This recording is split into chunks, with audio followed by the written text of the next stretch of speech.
salah satu klien kami berhasil kami dampingi ketika ada tetangganya, kerabatnya, atau keluarganya yang mempunyai masalah yang sama, mereka pasti akan menghubungi kami dan meminta bantuan kami untuk mendampingi kasus tersebut.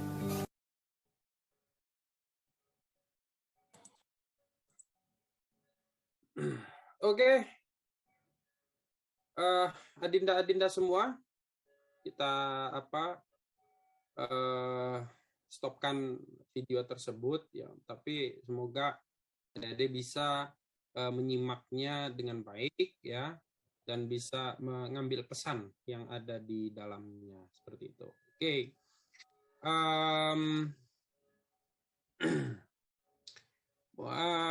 Tak kenal maka tak sayang. Nah, itu pepatahnya advokat-advokat Peradin di yang kami kenal kan. Kalau dosen saya Bu Erlin mengatakan tak kenal maka tak aruf gitu ya. Nah, jadi saya butuh ini sambil saya absen satu-satu ya, sambil kita berdiskusi begitu ya. Ini ada ini namanya huruf depannya I semua banyak ya. I gede, Ida, I Gusti, karena berada di Bali. Yang berawalan A, ada Pak Agus ya, ada Dinda Agus Wija Atmaja ya. Ya Pak, saya. Ya, Agus Wija Atmaja ya, Ya. selamat pagi. Sebelum saya masuk ke materi yang serius-serius begitu ya, dari tontonan tadi ya, apa pesan yang bisa diambil ya dari adik-adik yang mengikuti materi perkuliahan keparalegalan. Silakan.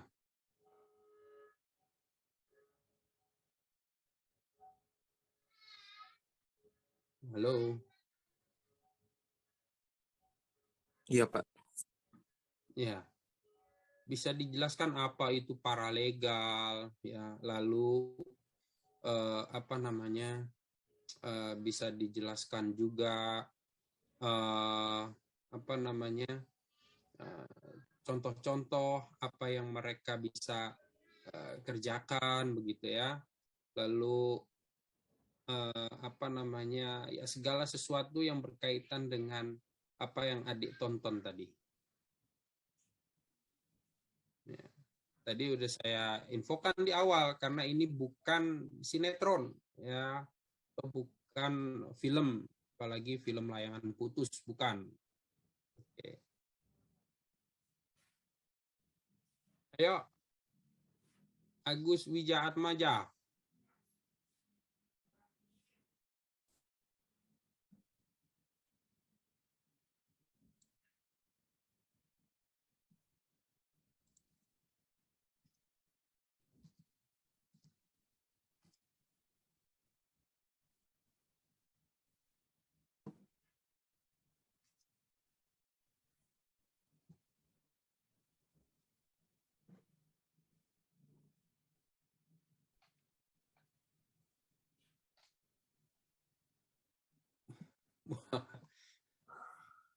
Ini nggak lanjut-lanjut ini. Nampaknya masih mengulang merefresh ingatan yang kemarin, Bapak. Ingatan yang kemarin itu apa? Iya, mungkin masih merefresh pemateri yang waktu hari Senin ya, Agus ya, tentang paralegal. Oh, saya kira pikiran-pikiran yang lain tidak bisa. Bukan, Bapak. Oke.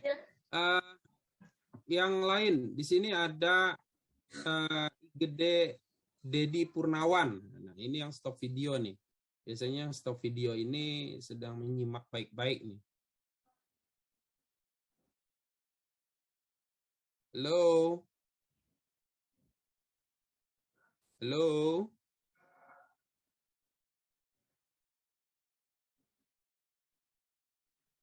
Halo, I Gede Dedi.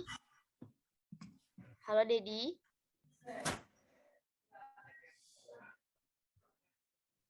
Halo? Iya. Oke, sekali lagi saya tanya yang lainnya ya.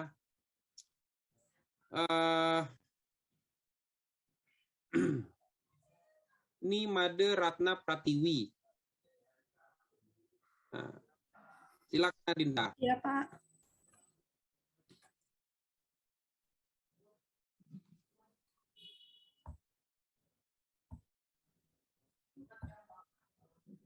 Boleh diulang pertanyaannya, Pak? Ya, tadi di video yang saya tayangkan begitu ya. Tolong disampaikan ya. Dan juga kan ada pemateri-pemateri berikutnya, ada pernah disampaikan di keynote di awal, tadi juga di pagi hari disampaikan oleh Pak Rembe ya, dari video yang ditonton tadi, pesan apa yang bisa diambil, dan kedua, bagaimana peran paralegal di masyarakat, seperti itu. Ya, ini saya menyampaikan sebagai pretest juga ya. Jadi mohon kita melakukan kegiatan ini secara interaktif. Ya, oke, Nimade Ratna, silakan.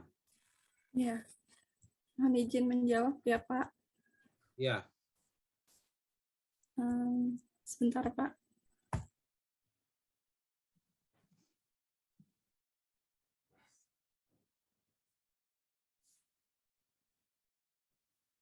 Perlu persiapan Pak Masan untuk menjawab pertanyaan.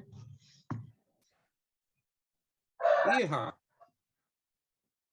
Sebenarnya kalau menyimak bisa langsung dengan lugas ya, menyampaikannya kepada saya. Seperti itu. Atau ada sembari menunggu Nimade Ratna, lalu tadi Agus Wijaatmaja dan juga IGD Dedi Purnawan begitu ya. Ini nanti berikutnya akan saya tagih juga nih hutangnya ini. Agus Wija ya, IGD dan Nimade Ratna begitu ya. Atau ada yang lain sembari menunggu mereka ya. Karena begini Adenda,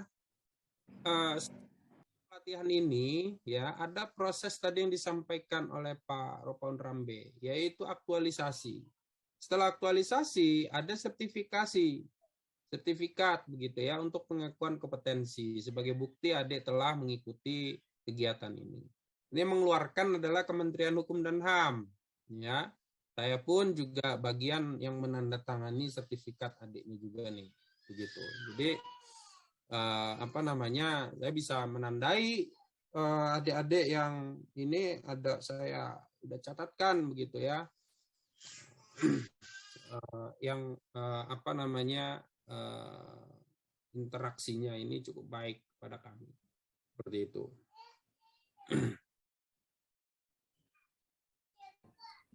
Oke, ada yang lain yang bisa menyampaikan?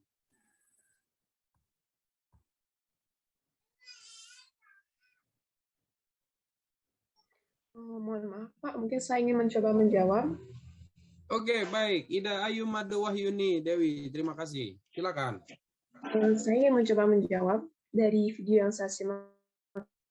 Saya menangkap bahwa dari mereka yang awalnya menjadi pengguna narkoba, mereka tertarik untuk menjadi anggota paralegal, dan dari video yang tadi sudah saya dapatkan kalau mereka tuh berusaha agar paralegal itu dianggap oleh masyarakat atau mungkin dilihat oleh masyarakat, tapi tadi mereka mengatakan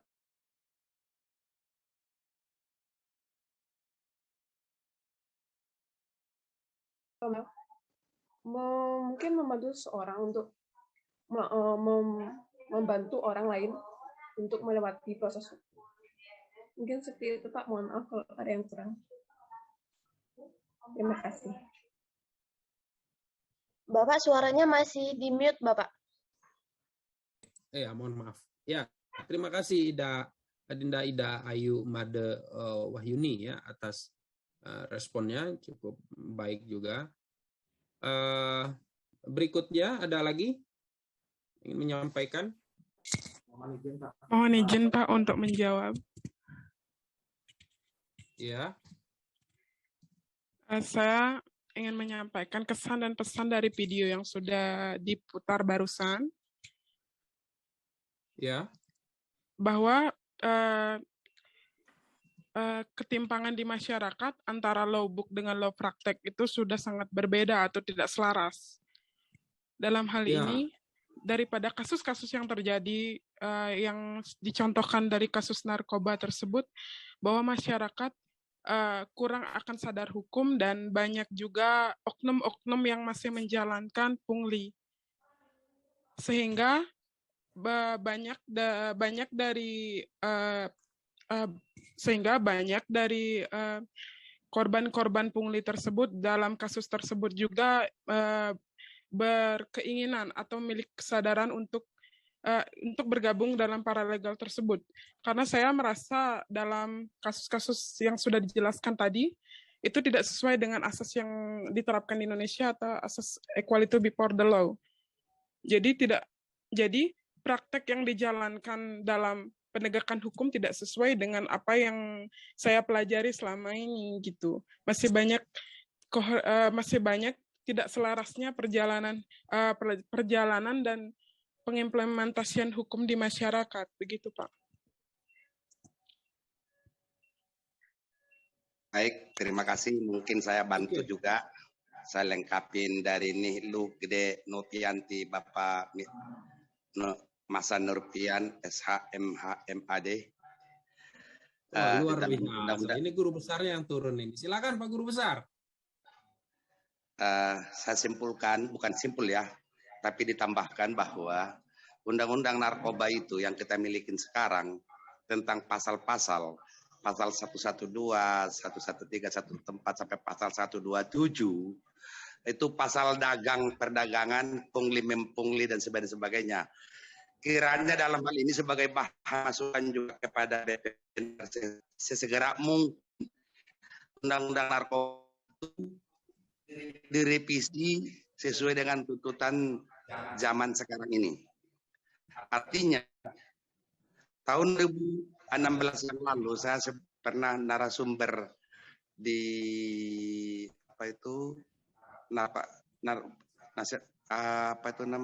anti narkoba itu itu jelas saya katakan bahwa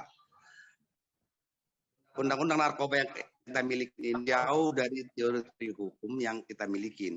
Artinya kalau disebutkan suatu kejahatan ataupun pelanggaran menurut tematik teori kan harus ada korban, harus ada penjahatnya dan sebagainya. Saya sangat tertarik sekali dari tadi Notianti yang menyampaikan itu mungkin kurang lugas, mungkin segan apa bagaimana mengutarakan seperti tadi adanya pasal jual beli. Nah, untuk mengantisipasi itu hanya satu cara dan jalan sebagai tugas PHN untuk merevisi undang-undang narkoba yang kita miliki sekarang. Demikian, terima kasih Bapak Masa Nurpian. Dilanjut. Ya, oke. Terima kasih. Ini guru besarnya langsung merespon ini. Ada yang mau menambahkan lagi guru besar? Atau dicukupkan ini karena guru besar udah menyampaikan semuanya tadi dari proses pagi ini. Oke. Ya, itu yang disampaikan oleh teman-teman semua. Ayu Madwani, ya, Nilu Gede Yanti, dan Pak Rambe. Nanti akan kita diskusikan, ya, dari yang tadi kita interaktif, ya, ke beberapa materi yang saya sampaikan berikutnya nanti.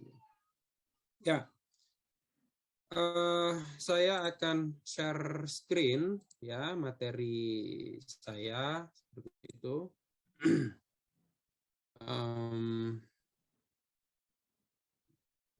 Sebentar. Sudah diberikan akses ya, panitia? Sudah, Bapak.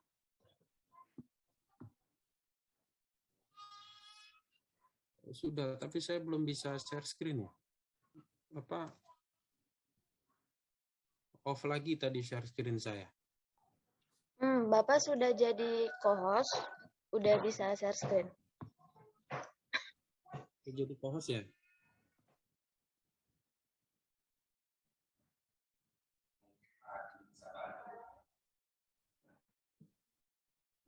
Sebentar.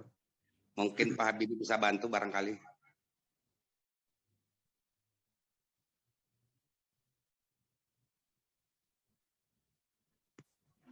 Gimana Pak Masan? Iya.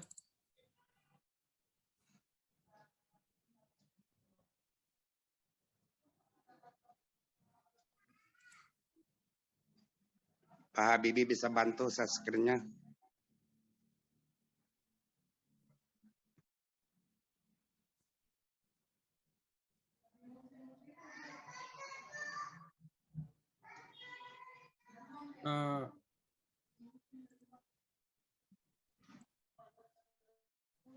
Oke.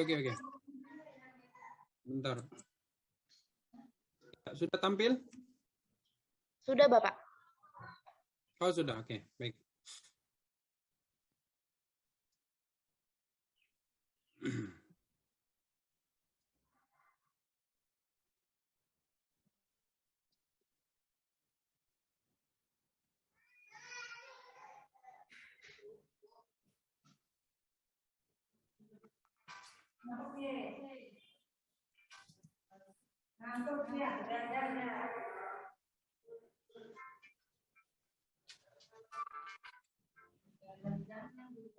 Ya, para adik semua, ya, Adinda, Anda semua, ya, Bapak Ibu sekalian, ya, tadi telah kita lakukan pretest ya terhadap materi yang saya sampaikan ini, begitu ya.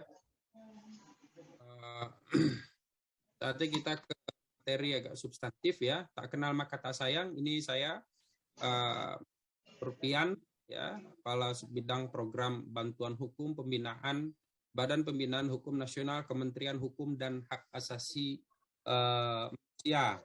Ya. Ya, karena faktor kebijakan dari Bapak Presiden, ya, penyetaraan, ya, didapatkan amanah sebagai subkoordinator saat ini, ya, subkoordinator program bantuan hukum, ya. Oke,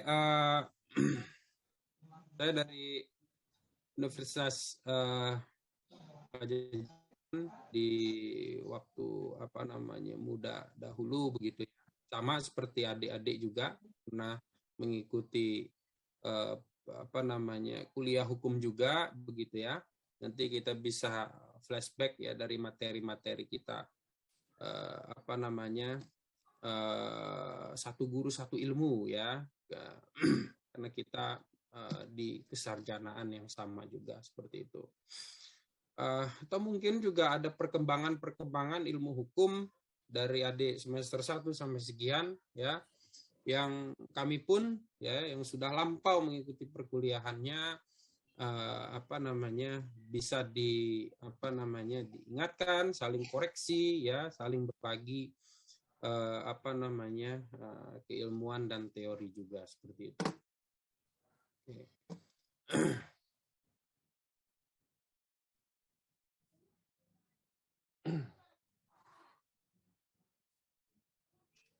Ya, mengenai hukum. Ya, jadi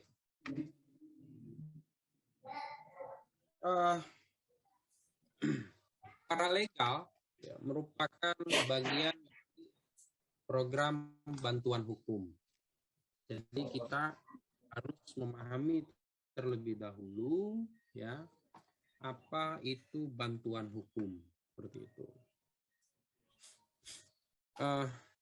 Karena paralegal merupakan yang diatur di dalam Permen Kumham mengenai Permen Kumham nomor 3 tahun 2021, yaitu paralegal dalam pemberian bantuan hukum, gitu ya. Jadi kami terlebih dahulu mengenai bantuan hukum. Jadi ketika kita berbicara mengenai bantuan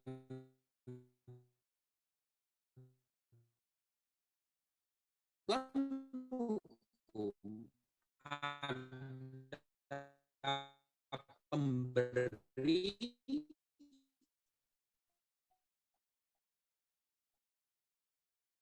ya,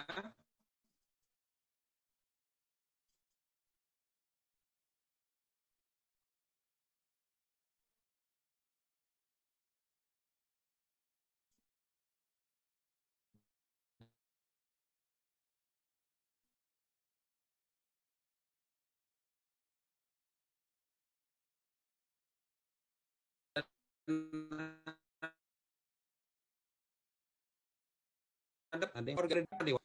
Nah, pos baku madikan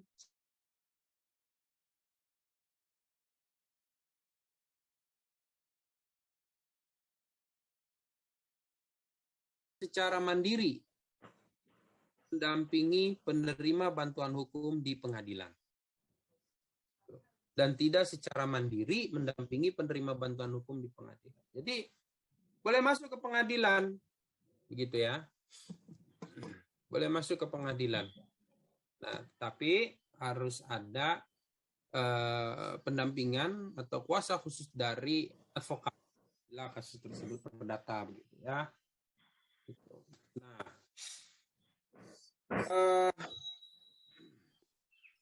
ada 2 ruang lingkup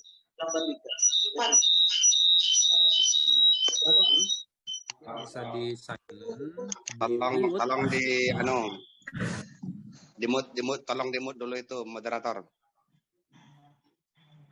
Lanjut. Ya. Oke. Ya. Dari program bantuan hukum ada 2 ruang lingkup besar ya dalam penyelenggaraan pelaksanaan bantuan hukum. Ya. Tadi sudah dijelaskan mengenai paralegal. Ada ruang lingkup ya, paralegal melakukan kegiatan bantuan hukum litigasi, oke, dan bantuan hukum litigasi. Jadi kita jelaskan. Bapak izin untuk slide PowerPoint-nya itu tidak timbul seluruhnya, maksudnya cuma di halaman pertama saja dari tadi, Bapak. Oh begitu, adik-adik. Mohon untuk ini, Pak, diulang share screen supaya bisa kelihatan. Oke. Sudah bisa? Sudah tampil belum? Nah, sudah, Bapak. Sudah bisa tampil? Sudah. Sudah, Pak. Oke. Saya sudah panjang kali lebar tadi. Oke, ini mohon maaf ya karena jarak dan waktu yang memisahkan kita, gitu ya. Jadi terkendala hal-hal seperti ini, mohon dimaklumi. Oke, saya percepat saja begitu ya.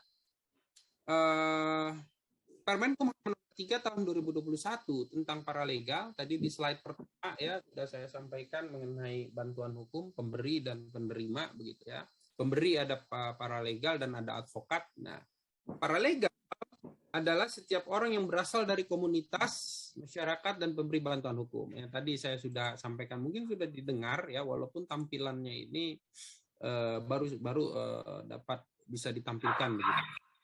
Yang berasal dari komunitas masyarakat atau pemberi bantuan hukum yang telah mengikuti pelatihan paralegal, ya, tidak berprofesi sebagai advokat, oke? Karena advokat memiliki undang-undang keprofesionalan 19/2023. Ya, mohon di-mute peserta yang lainnya, dan tidak secara mandiri mendampingi penerima bantuan hukum di pengadilan, oke? Karena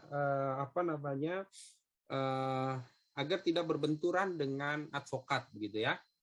Tapi bisa tetap ke pengadilan ya sepanjang mendapatkan pendampingan didampingi oleh advokat begitu ya, dan atau ya memiliki kuasa khusus ya untuk kasus-kasus tertentu ya seperti kasus perdata begitu ya, bisa disampaikan begitu. Atau adanya keterbatasan dari wilayah tersebut ya, karena tidak semua kabupaten kota ya itu memiliki advokat begitu ya, karena persebarannya juga terbatas begitu ya. Ini kita kembalikan ke majelis hakimnya ya, mempersilahkan paralegal ya, atau tetap kalau menunggu adanya advokat ya agak sulit juga begitu ya.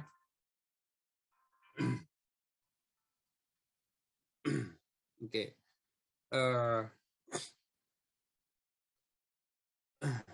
Halo? Ya, Pak. Ya, oke.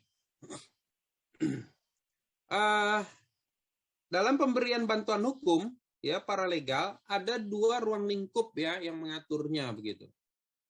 Jadi ada bantuan hukum non litigasi ya, dan ada bantuan hukum litigasi. Ya, oke. Bantuan hukum non litigasi di sini ada 9 item ya, penyuluhan hukum, pemberdayaan masyarakat sampai drafting dokumen gitu. Nah, pelaksananya ini siapa? Pelaksananya ini bisa advokat dan bisa paralegal. Tetapi ya ini saya centang besar ya.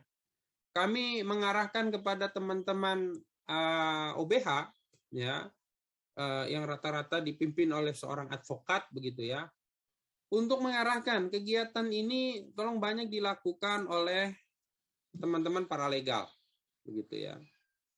Karena paralegal ini apalagi dia yang berasal dari masyarakat ya, atau dia berasal dari komunitas gitu ya.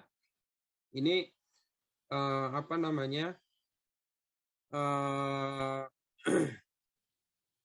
sangat membantu sekali ya untuk melakukan kegiatan-kegiatan penyuluhan hukum gitu ya, pemberdayaan masyarakat ya, konsultasi hukum, bahkan mediasi ya, seperti itu. Karena apa? Ini menyambung ke poin sini nih. Oke, diikutin ya layar saya ya. Peran paralegal sangat diutamakan dalam penyelesaian masalah hukum secara non litigasi ya, dengan mengedepankan potensi kearifan lokal dan hukum yang hidup pada masyarakat setempat, serta mengupayakan kegiatan-kegiatan pemberdayaan masyarakat agar tercipta masyarakat cerdas hukum. Ya. Karena begini adik-adik, ya, kenapa peran The time is 9 o'clock di wilayah ini, a.m. terutama untuk penyelesaian perkara di luar pengadilan seperti itu ya. Karena begini, adik-adik pasti sering dengar lapas rutan itu salah satu UPT di Kementerian Hukum dan HAM juga, mereka di bawah kami gitu ya. Itu over capacity.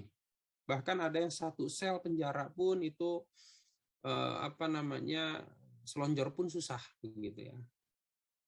Itu over capacity itu sudah sudah menjadi berita umum begitu ya. Dan bagaimana kita bisa menyikapinya begitu. Bagaimana kita bisa menyikapinya, melerainya, karena ini menjadi bagian dari sistem peradilan di Indonesia begitu ya. Karena ketika setiap perkara masuk ke penyidikan, kepolisian, ini untuk kasus pidana begitu ya, lalu lanjut ke kejaksaan, banyak menumpuk di pengadilan begitu ya. Pengadilan itu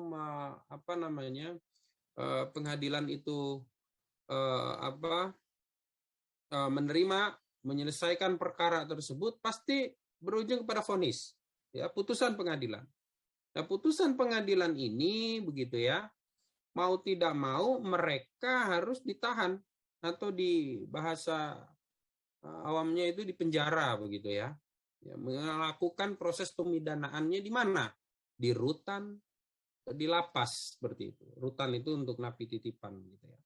Nah, di lapas dan di rutan. Jadi kami adalah rumah terakhir, muara terakhir dari sistem peradilan. Nah, Tapi bagaimana ya adik-adik ini ya sebagai paralegal begitu ya nanti berlanjut keluar ya sebagai orang yang paham hukum ketika berada di masyarakat atau di komunitasnya begitu ya bisa sedikit melerai permasalahan tersebut ya dengan melakukan upaya-upaya. Kami terus menyampaikan juga paralegal termasuk paralegal yang berada di OBH, tolong jangan standby-nya di kantor. Paralegal itu beradanya di masyarakat begitu. Garda terdepan dalam penyelesaian masalah. Ya, menyampaikan solusi, ya bahkan antara para pihak itu dapat diselesaikan secara restoratif justice, penyelesaian di luar pengadilan begitu ya. Ketika semuanya itu banyak diselesaikan secara adat istiadat Indonesia yaitu secara kekeluargaan ya. Rumah peradilan yang terakhir yaitu rutan atau di lapas itu sedikit banyak akan meminimalisir ya permasalahan over capacity. Itu pentingnya seorang paralegal. Begitu. Pastinya harus ada kolaborasi dengan seorang advokat begitu ya. Advokat ini pun juga tidak melulu ayo ke pengadilan seperti itu. Nah, itulah peran penting paralegal dan kolaborasinya dengan advokat di organisasi bantuan hukum begitu. Nah, lalu paralegal ketika memasuki ranah litigasi ya, sebenarnya apa yang bisa mereka lakukan? Ini bisa melakukan kegiatan misalkan dia di kepolisian begitu ya. Ini bisa karena yang dilarang adalah melakukan praktek sendiri secara mandiri di pengadilan. Bukan peradilan ya, karena kalau kita berbicara peradilan ada masuk juga kepolisian, kejaksaan dan seterusnya begitu ya. Karena di pengadilan atau di persidangan itu di pengadilan negeri, pengadilan usaha negara begitu ya. Tapi kalau masih tahap kepolisian itu adalah tahap masih di luar pengadilan seperti itu. Jadi paralegal ini tetap bisa melakukan kegiatan pendampingan terhadapnya seperti itu. Lalu ketika dia masuk ke persidangan begitu ya, mau dia kasus perdata, pidana dan tun harus tidak secara mandiri begitu ya. Jadi hal-hal tertentu lainnya. Oke. Itu kita next slide.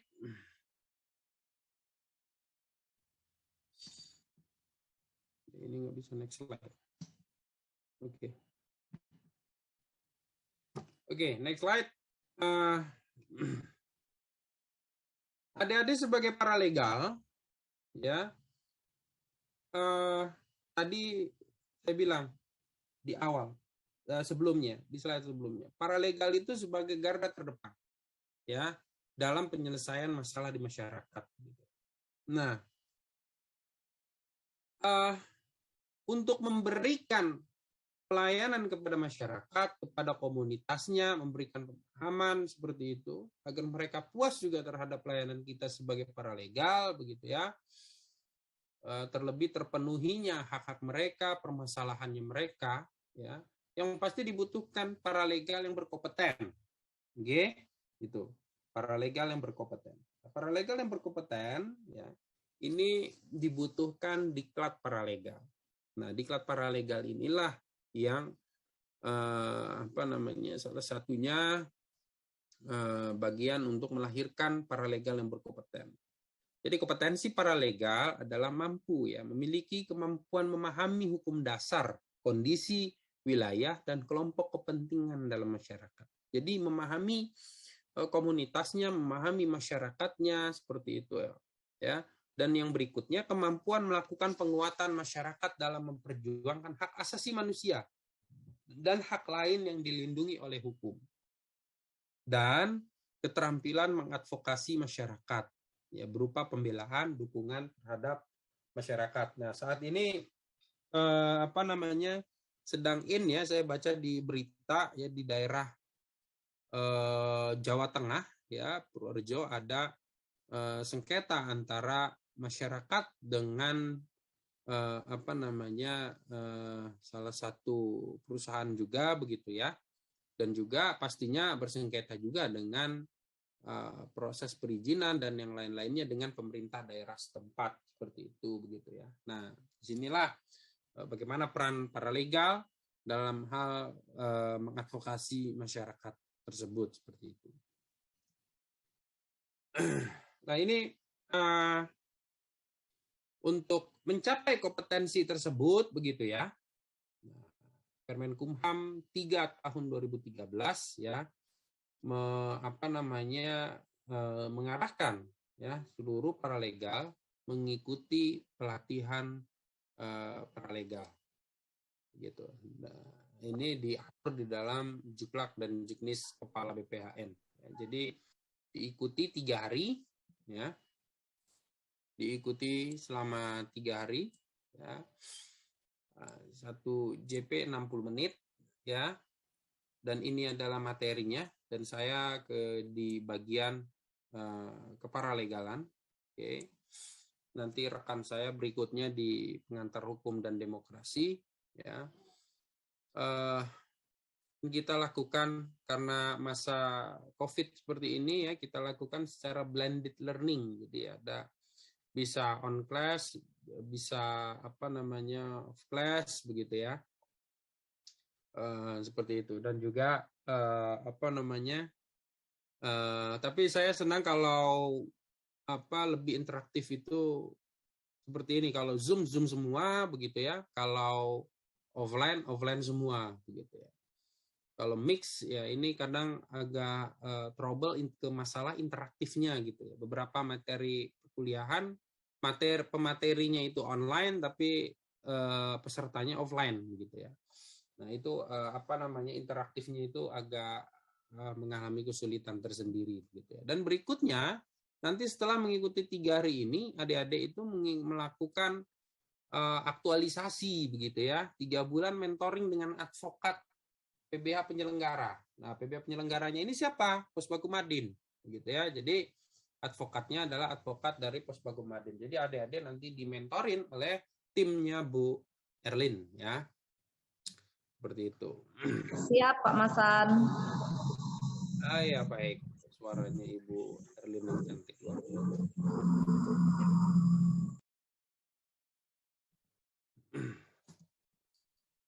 Ya. Ini slide berikutnya.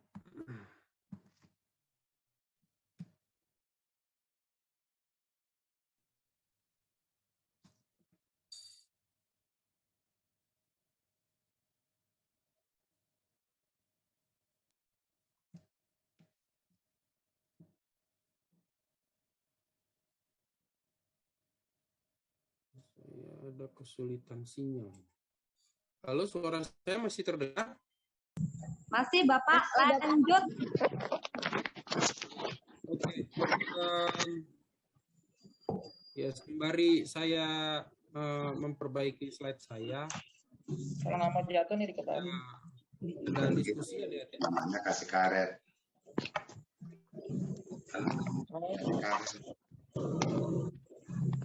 Keluar. Ini. Ya, oke. Berikutnya. Dari sini. Ya. Ya, gimana? Oke. Yang selanjutnya ya, tadi kita memahami mengenai definisi paralegal begitu ya. Yang berikutnya untuk mencapai kompetensi paralegal begitu ya, mengikuti pelatihan dengan kurikulum yang ada begitu ya. Nah, selanjutnya mengenai legalitas kompetensi paralegal gitu ya. Nah, legalitas kompetensi paralegal ini ya, ini sangat penting juga. Jadi ketika adik-adik ya ini berhubungan dengan masyarakat begitu ya, berhubungan dengan instansi pemerintah nanti setelahnya begitu ya, berhubungan dengan pihak manapun atau stakeholder manapun, ini sangat dibutuhkan legalitas kompetensi paralegal. Jadi misalkan adik-adik berhubungan dengan kepolisian, gitu ya. Jika ditanya apa itu paralegal, adik-adik ini Anda itu siapa? Saya paralegal. Apa itu paralegal? Begitu ya. Paralegal itu ada di mana? Nah, paralegal itu apa bagian dari pemerintah atau bukan, gitu ya. Nah, disinilah perannya Kementerian Hukum dan HAM khususnya BPHN untuk memperkuat eksistensi paralegal, begitu. Nah, ada di Permenkumham nomor 3 tahun 2021 ya mengatur dua legalitas kompetensi paralegal, yaitu melalui pengakuan kompetensi, gitu ya, dan melalui rekognisi. Nah, kalau rekognisi ini sudah berlalu, gitu ya, jadi kita coret, gitu ya, karena sudah kita lalui, karena batas akhirnya itu sampai 2 Agustus. Nah, adik-adik ini melakukan proses pengakuan kompetensi. Nah, ini melalui diklat, ya, melalui diklat yang pada akhirnya mendapatkan pengakuan kompetensi. Jadi adik-adik bisa membaca ini di layar ya. Nanti slide ini akan kami sampaikan kepada panitia ya, karena tidak saya sampaikan di awal biar dipahami bersama pada hari H pembelajaran. Pengakuan kompetensi dari kepala BPHN berupa sertifikat. Ya. Nah, inilah saya minta tolong kepada teman-teman Puspakumadin bisa memberdayakan, OBH penyelenggara bisa memberdayakan paralegal-paralegal yang telah terdiklat. Jadi paralegal yang telah terdiklat ini bukan hanya mendapatkan sertifikat lalu sudah selesai hubungan, ya, tapi mereka bisa diberdayakan, begitu ya, sebagai paralegal di organisasi bantuan hukum. Dan ya, ketika berhadapan dengan kepolisian tadi, adik-adik bisa menjelaskan bahwa paralegal, bahwa saya ini sebagai paralegal, Pak, mendampingi komunitas saya, mendampingi orang yang ada di masyarakat saya, begitu ya. Dan saya adalah salah satu anggota dari organisasi bantuan hukum. Karena saya paralegal yang telah tergabung di organisasi bantuan hukum.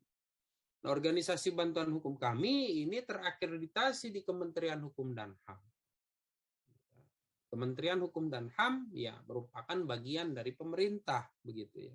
Jadi secara tidak langsung kami merupakan bagian dari pemerintah dalam hal pemenuhan program bantuan hukum seperti itu. Ya, jadi paralegal kami adalah paralegal yang tersertifikat oleh pemerintah ya, dalam hal ini Kementerian Hukum dan HAM. Itu legalitas paralegal untuk memperkuat eksistensi kita semua sebagai paralegal seperti itu.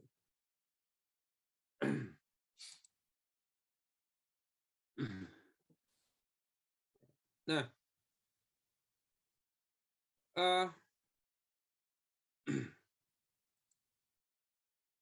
ini kenapa Kementerian Hukum dan HAM ini membuat skema kebijakan menggunakan pengakuan kompetensi. Tadi berkaitan dengan eksistensi dan juga kita berupaya untuk membedakan ya dengan istilah-istilah waktu saya kuliah dulu ya. Waktu saya dulu kuliah hukum ya, dulu ada istilahnya pokrol bambu. Mungkin adik-adik sekarang udah nggak tahu istilah itu. Ya.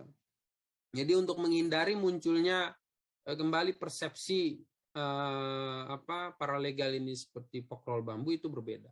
Karena dulu pokrol bambu pun ya ada sebelum undang-undang advokat ya, semuanya dilibat habis ya. Jadi kadang agak sulit membedakan mana pokrol bambu, mana paralegal, mana maklar begitu ya. Nah, ada keluar undang-undang advokat begitu ya. Setelah itu muncul lagi paralegal untuk membantu teman-teman advokat dari sisi keterbatasan sebaran, keterbatasan layanan seperti itu ya, kaitan dengan jumlah yang sangat terbatas begitu. Nah, maka dari itu dibutuhkanlah peran paralegal yang membedakan dengan pokrol bambu. Nah, Seperti itu. Nah, paralegal pun kami membuat konsep sedemikian rupa agar berbeda dengan masyarakat pun bisa membedakan mana itu paralegal dan mana itu parabegal, gitu ya. Jadi parabegal dan paralegal itu harus beda, sangat berbeda. Jadi kalau parabegal ini yang dikhawatirkan sebagai oknum-oknum dari istilah pokrol bambu dulu, yaitu ada makelar dan yang lain sebagainya seperti itu. Nah, disinilah peran paralegal ya, simbiosis mutualisme antara paralegal dan organisasi pemberian bantuan hukum. Jadi memang kami harapkan adik-adik ini setelah keluar dari diklat paralegal, ya bahkan setelah kesarjanaannya pun juga bisa bergabung di organisasi pemberi bantuan hukum seperti tadi video yang kami tayangkan itu sangat mulia sekali, ya. Jadi paralegal perlu dan diharapkan bergabung atau berafiliasi dengan organisasi pemberi bantuan hukum guna pengakuan dan pengorganisasian dalam praktik hukum, ya. Jadi ketika paralegalnya ini berjalan sendiri, sudah bersertifikat begitu ya. Saya sudah bersertifikat, saya nggak mau bergabung dengan organisasi bantuan hukum yang membantu saya menyelenggarakan pelatihan saya seperti itu. Toh saya sudah dapat sertifikat begitu. Mungkin bahasa kasarnya seperti itu. Tetapi mereka tidak bisa bergerak sendiri paralegal, ya. Karena diatur ya di dalam Permen 3 2021, paralegal ini harus mendapatkan mandat dalam setiap tingkah lakunya dalam hal kegiatan bantuan hukum, mandatnya dari organisasi bantuan hukum berupa surat tugas dan lain-lain. Bahkan identitasnya pun ya kan nggak mungkin satu lembar berkas seperti ijazah itu sertifikat dibawa-bawa kan. Yang dibutuhkan kan ID card, surat kartu identitas. Nah, kartu identitas itu dikeluarkan oleh organisasi pemberi bantuan hukum. Begitu. Karena organisasi pemberi bantuan hukumnya inilah yang terakreditasi oleh pemerintah, yaitu di Kementerian Hukum dan HAM. Nah, yang berikutnya legalitas pelaksanaan kegiatan bantuan hukum yang melibatkan paralegal berupa surat tugas ya dan kartu keanggotaan yang tadi saya sampaikan. Dan pemerintah ya ini memberikan bantuan kepada paralegal bukan berupa honorarium, gaji dan lain-lain sebagainya ya dari pemerintah ya. Kalau dari organisasi bantuan hukumnya, monggo itu manajemen di organisasi bantuan hukumnya dalam hal pembiayaan paralegal. Tapi Kementerian Hukum dan HAM ya itu membantu pembiayaan kegiatan ya keparalegalannya begitu ya melalui organisasi bantuan hukum begitu, tidak langsung kepada paralegalnya. Karena kami secara organisatoris ya memberikan bantuannya itu tidak langsung ke advokat, tidak langsung ke paralegal, tetapi kepada organisasi pemberi bantuan hukum ya. Saat ini telah berkembang ada APBD begitu ya. Selain Kemenkumham dari APBN-nya dan juga dari APBD ini dari pemerintah daerah juga memberikan kegiatan-kegiatan bantuan hukum di wilayahnya juga melalui Perda. Ya, nah, organisasi bantuan hukum ini juga membutuhkan paralegal dalam hal apa? Sebagai syarat verifikasi dan akreditasi itu wajib harus ada paralegal. Gitu. Jadi sangat dibutuhkan organisasi pemberi bantuan hukum ini memiliki paralegal. Ya. Lalu paralegal ya ini melaksanakan kegiatan non litigasi. Gitu. Tadi saya sudah sampaikan di slide-slide sebelumnya, sangat penting sekali. Lalu yang berikutnya adalah sebagai penilaian indeks kinerja PBH, ya sebuah PBH berasal dari pelaksana bantuan hukumnya. Jadi kami menilai organisasi bantuan hukum itu dari pelaksananya, yaitu paralegal dan advokat. Nah, kami sudah mengeluarkan Permen 4 tahun 2021 tentang standar layanan bantuan hukum, begitu ya.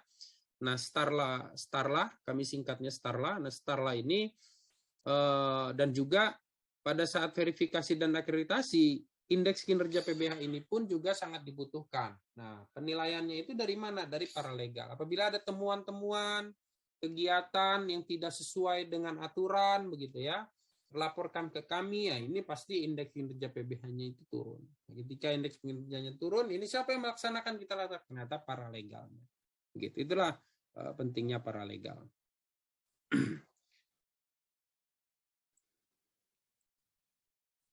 Oke, nah ini slide yang ditunggu-tunggu adinda-adinda semua ini kan pasti.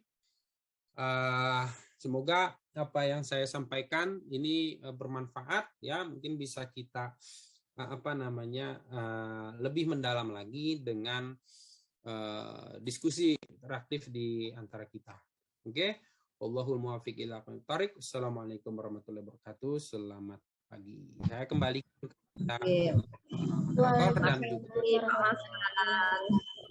Terima kasih Bapak Masan untuk pemaparan materinya yang telah disampaikan barusan. Waktu kita masih ada 10 menit, jadi kita buka sesi pertanyaan kepada seluruh peserta diklat paralegal. Dipersilahkan untuk raise hand. Sekali lagi kepada seluruh peserta diklat, boleh raise hand atau boleh tulis di kolom chat supaya nanti dibacakan. Silakan.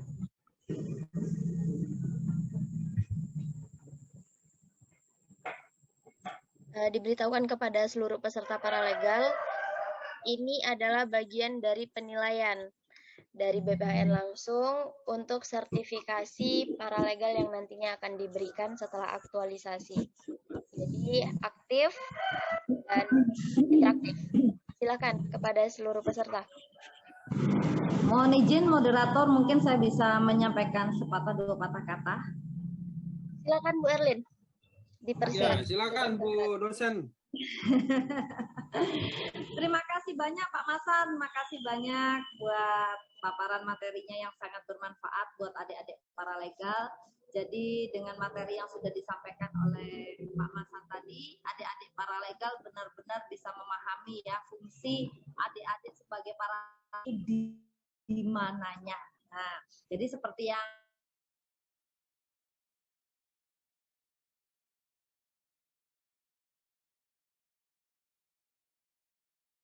Ibu sampaikan, kegiatan non litigasi seperti arahan kami kemarin, monggo segera bisa dilaksanakan, kami bantu, kami bimbing, dan untuk kegiatan litigasinya silakan datang ke kantor untuk membantu tugas-tugas advokat yang ada di sini.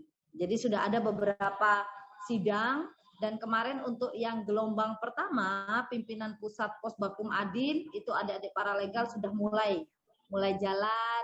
Mohon izin Pak Masan, mereka yang gelombang 1 sudah mulai ikut pendampingan di persidangan ya. Karena memang sudah ada perkara yang kami tangani, dan untuk litigasinya mereka sudah mulai jalan, dan hari ini ada sidang di Pengadilan Negeri Denpasar. Nah ini ayo semangat adik-adik yang gelombang 2 Posbakum Adin Jakarta Timur ini, jangan kalah dengan yang gelombang pertama pimpinan pusat ya. Ayo cepat kerjain, lakukan praktek sehingga adik-adik benar-benar bisa berperan sebagai paralegal yang mumpuni di bidangnya. Seperti yang tadi Pak Masan sampaikan, adik-adik bisa menjadi paralegal yang benar-benar paham bagaimana sih praktek menjadi seorang advokat. Karena peran adik-adik nanti langsung terjun di masyarakat itu sangat berpengaruh besar bagi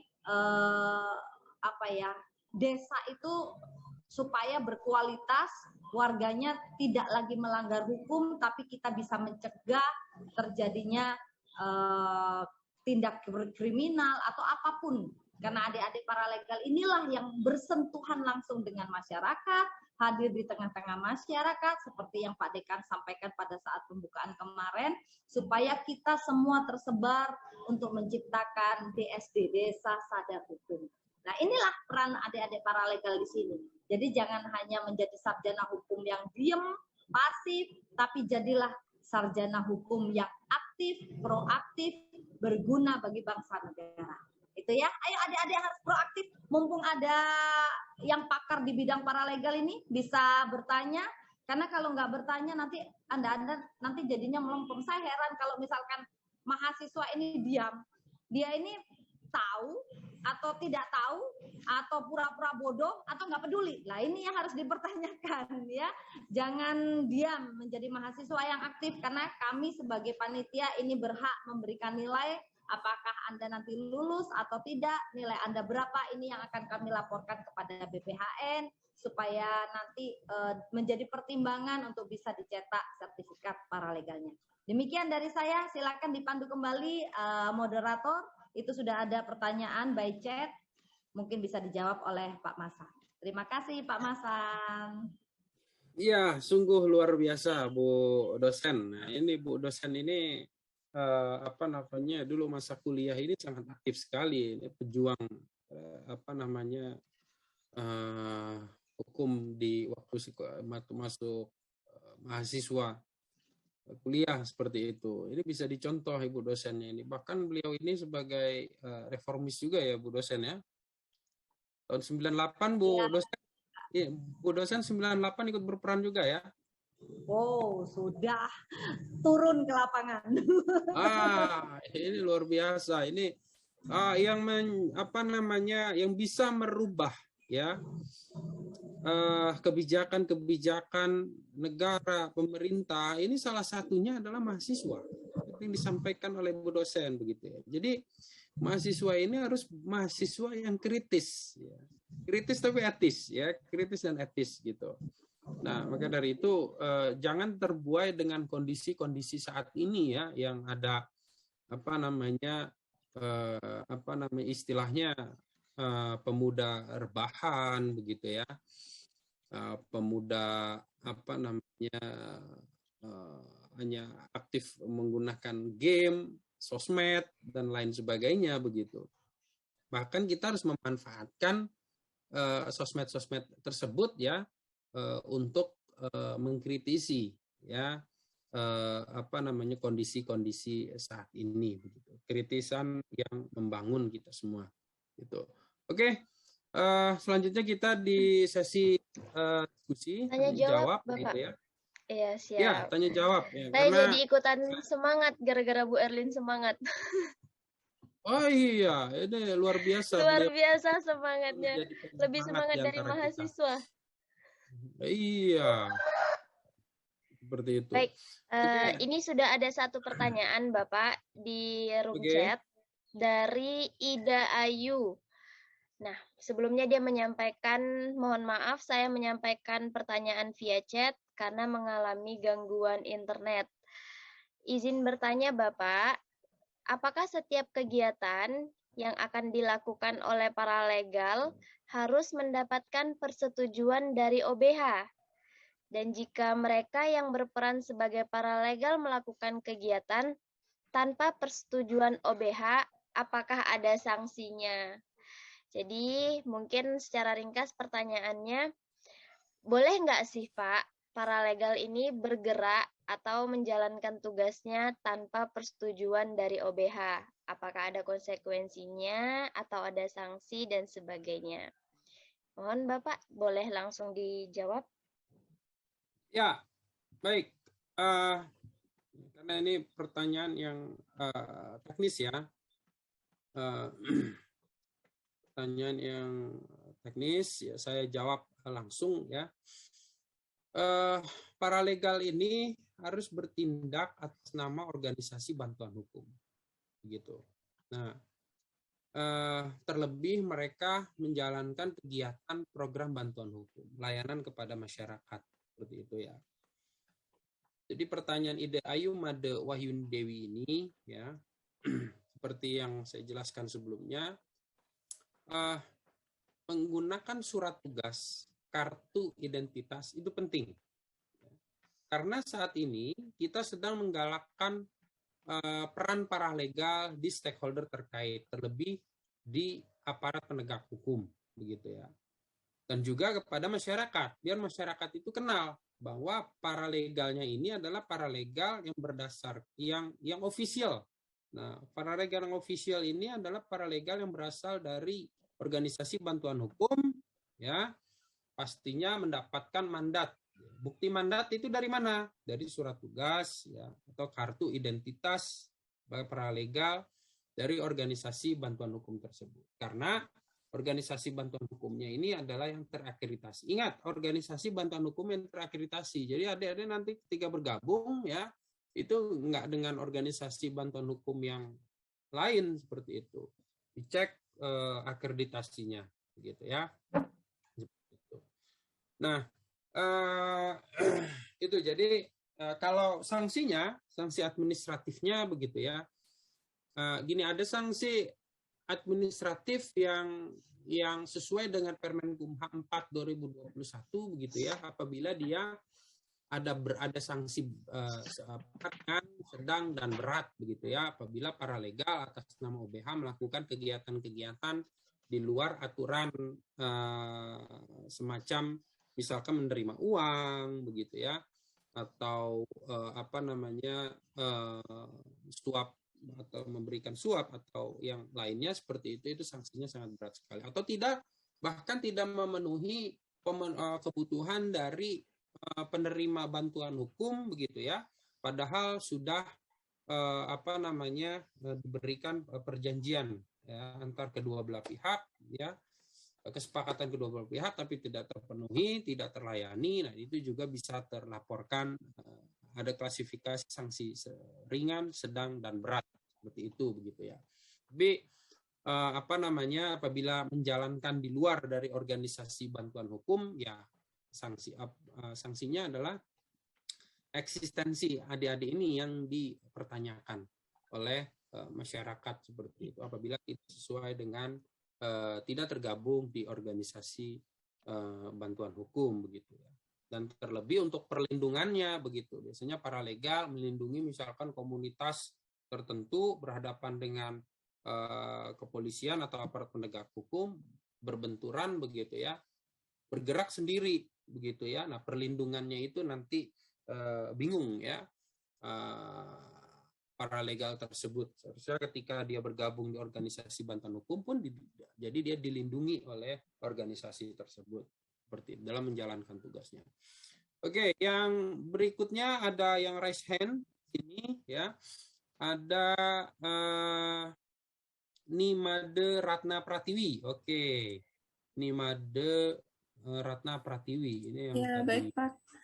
Izin bertanya. Tanya ya, ini semoga utangnya lunas ya Adinda ya. Nimade Ratna Pratiwi. Silakan. Ya, izin bertanya Pak. Apakah paralegal pada OBH yang tidak terakreditasi tetap diakui keberadaannya?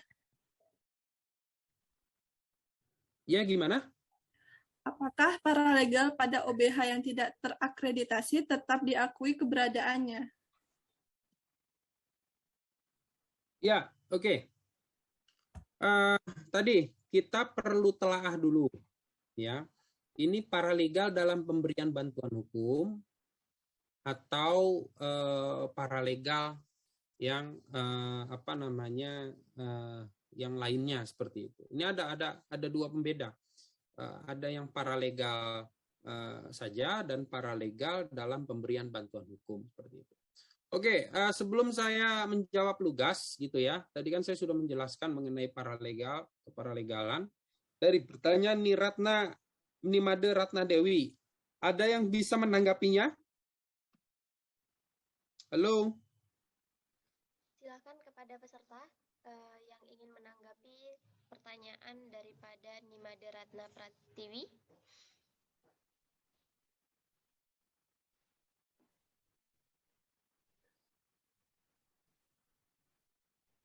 Ya, ada? Silakan.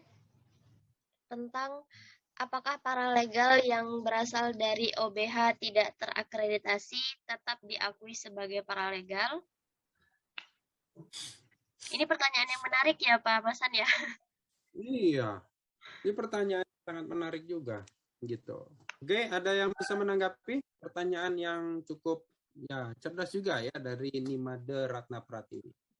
Oke. Atau saya tunjuk. Ya, ini ada Klaustra Adi Permana. Ya Pak. Ya. Adinda Klaustra ini mahasiswa atau dosen nih? Klaustra Adi Purnama. Mahasiswa, Pak. Oh, mahasiswa ya, mohon maaf. Iya, mohon maaf. Kayaknya Pak Masan sudah punya aura kalau bakalan jadi dosen adik ini. Mantap. Iya, kelihatan soalnya rambutnya klimis, pakaiannya rapi. Itu. Bilang harus yang utama. Oke, dari pertanyaannya temannya bagaimana dari Nimade Ratna Pratiwi? Menurut opini saya, para legal yang sudah terdaftar di OBH yang belum terakreditasi itu, menurut saya bisa dibilang belum legal, belum bisa dikatakan terakreditasi secara hukum. Tapi baik orang-orangnya kan tentu saja para legal itu sudah melakukan pelatihan. Kan para legal sudah dijelaskan tadi orang atau masyarakat atau komunitas yang sudah mengikuti para legal. Jadi orang-orangnya itu sudah dibilang para legal, tapi organisasinya itu bisa dibilang belum terakreditasi karena secara hukum, belum terakreditasi secara yuridis karena belum dapat izin dari OBH yang sudah terakreditasi. Mungkin seperti itu tanggapan saya. Baik. Terima kasih. Oke, dari Klaustra ini menyampaikan bahwa paralegalnya oke sebagai paralegal, tapi organisasi bantuan hukumnya belum terakreditasi. Itu ya, Klaustra ya. Oke. Yang berikutnya Pak, bagaimana? Terima kasih, Pak. Ya, baik. Itu jawaban dari Klaustra ya. Bagaimana untuk rekan-rekan yang lainnya, teman-teman, adik-adik semua, Adinda semua? Ada yang memberikan tanggapan?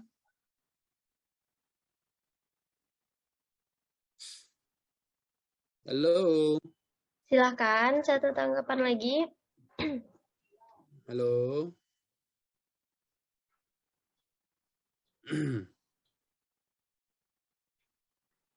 Ya, ini ada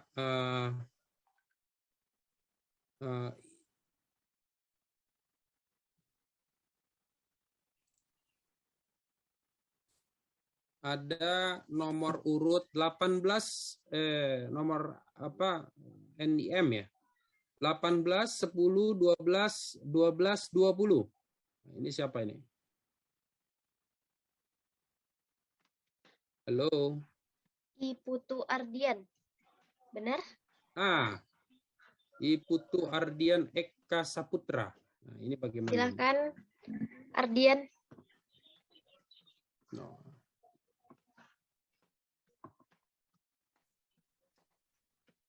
Halo. Mohon maaf Pak, jaringannya putus-putus. Oh, jaringannya putus-putus. Iya. Iya. Jaringannya putus-putus ya. Iya.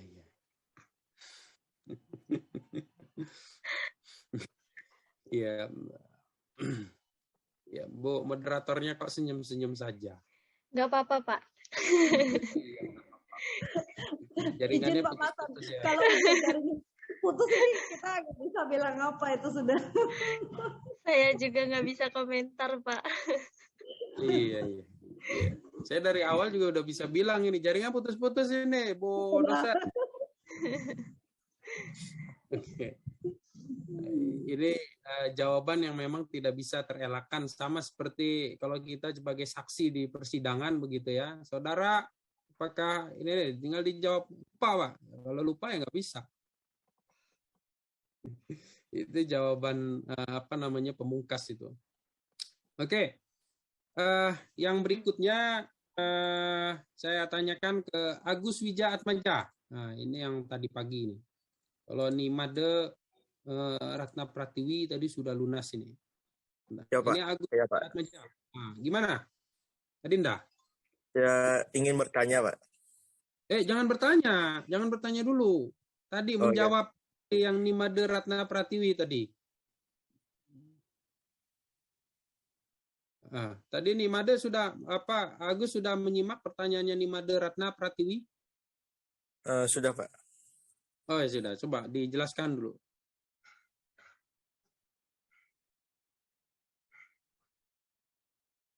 Halo. Ya. Ini gangguan sinyal atau gangguan suara atau gangguan Koneksi, Bapak. Oh, koneksi. Ini. Iya. Jadi paralegal harus memperbanyak koneksi, Dek. Gitu. Silakan tadi Agus. Ya. Agus Wijaya Atmaja. Ya. Atau masih flashback, belum bisa move on, masih memikirkan hal-hal yang lampau?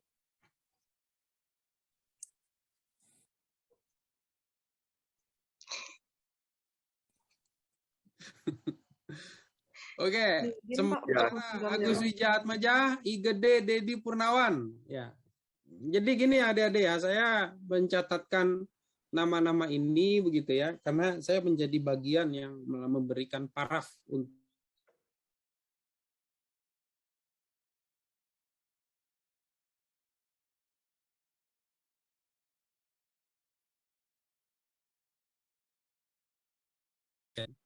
Oke.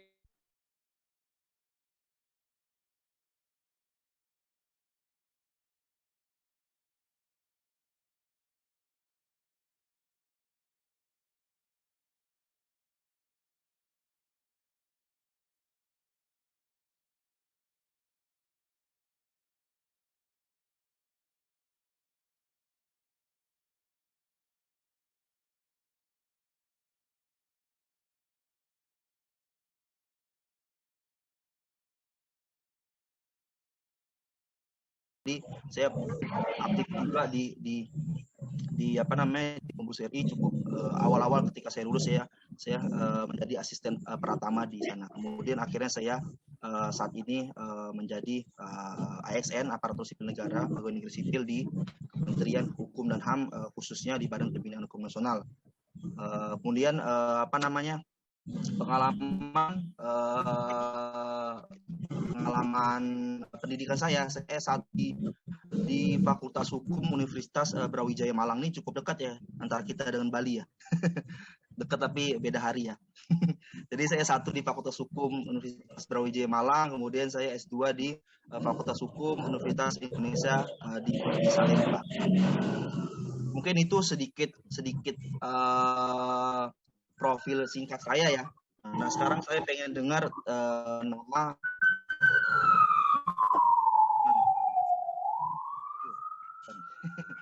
ya mungkin kita mulai dari kalau dari urutan saya di sini saya lihat dari layar saya ya paling kiri atas ini Niputu Penovi Widiantari. Silakan Mbak Putu perkenalkan diri. Kita santai saja ya, santai, rileks saja karena kita ini sebenarnya seumuran kok, nggak beda jauh, jadi santai saja. Jadi boleh panggil saya kakak atau mas, santai aja. Oke, Mbak Putu dulu nih, Mbak Niputu Penovi Widiantari. Panggilannya Tari ya? Novi. Panggilannya Novi. Oh Novi, salah. Siap, silakan Mbak Novi. Ya, perkenalkan nama saya Niputu Penovi Widiantari. Saya berasal dari Kota Bangli, Bali. Terus sekarang konsentrasi apa gitu dan motivasinya ikut pelatihan ini apa? Sekarang konsentrasinya masih menyusun skripsi, tugas akhir. Oh di sana namanya apa? Jurusan ya? Kalau saya dulu konsentrasi namanya. Konsentrasi. Jurusan. Jurusan ya? Jurusannya apa? Ilmu hukum. Bukan apa hukum pidana, perdata atau tata negara. Untuk skripsi saya ngambil hukum pidana. Oh pidana, konsentrasi hukum pidana ya. Ya. Motivasinya apa Mbak Novi ikut pelatihan ini? Menambah pengalaman sih Pak. Oh iya siap. Itu aja.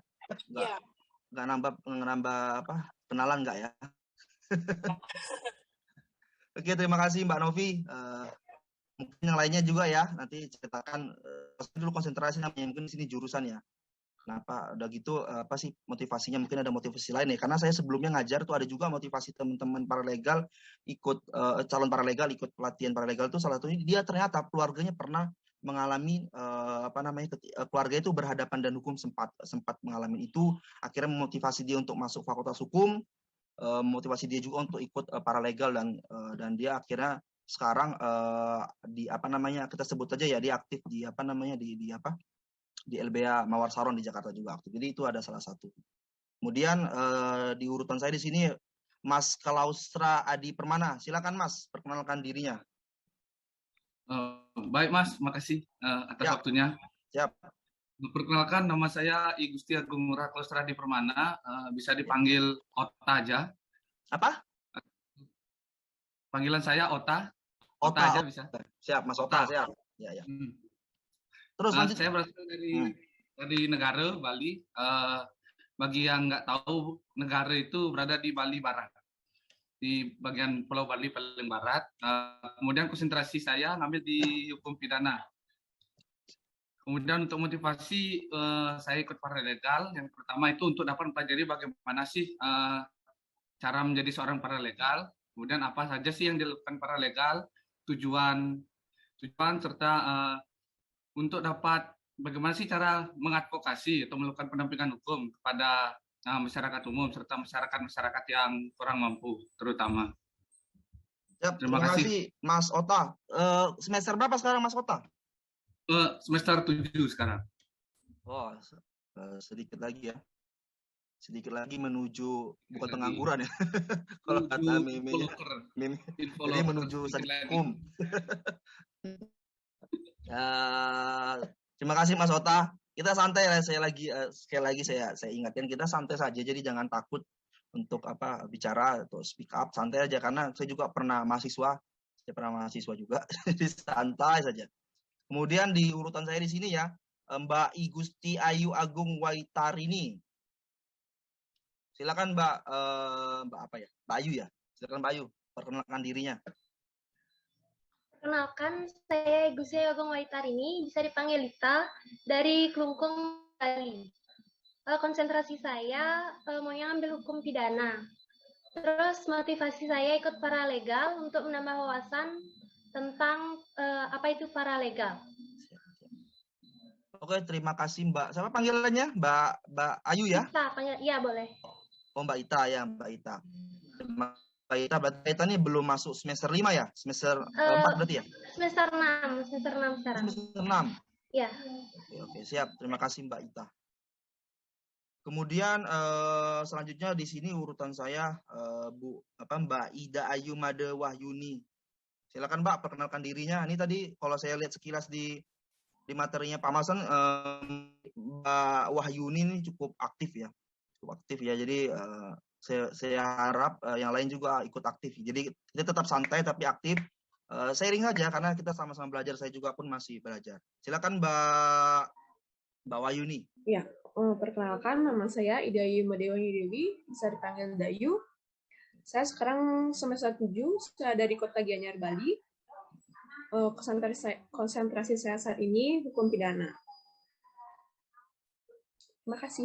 Motivasinya, Mbak apa? Motivasi saya untuk mengikuti paralegal ini, saya ingin mengetahui lebih lanjut apa saja tugasnya, bagaimana syarat untuk menjadi paralegal, dan lebih mendalami apa itu paralegal.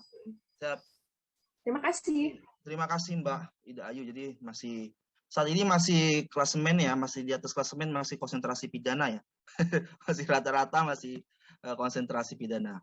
Mungkin yang lain sama juga, jangan pidana juga. Tapi nggak apa-apa. Apa aja sama saja, karena gelar kita kan bukan sarjana hukum pidana atau sarjana hukum perdata atau apapun itu ya. Tetap aja sarjana hukum sama aja.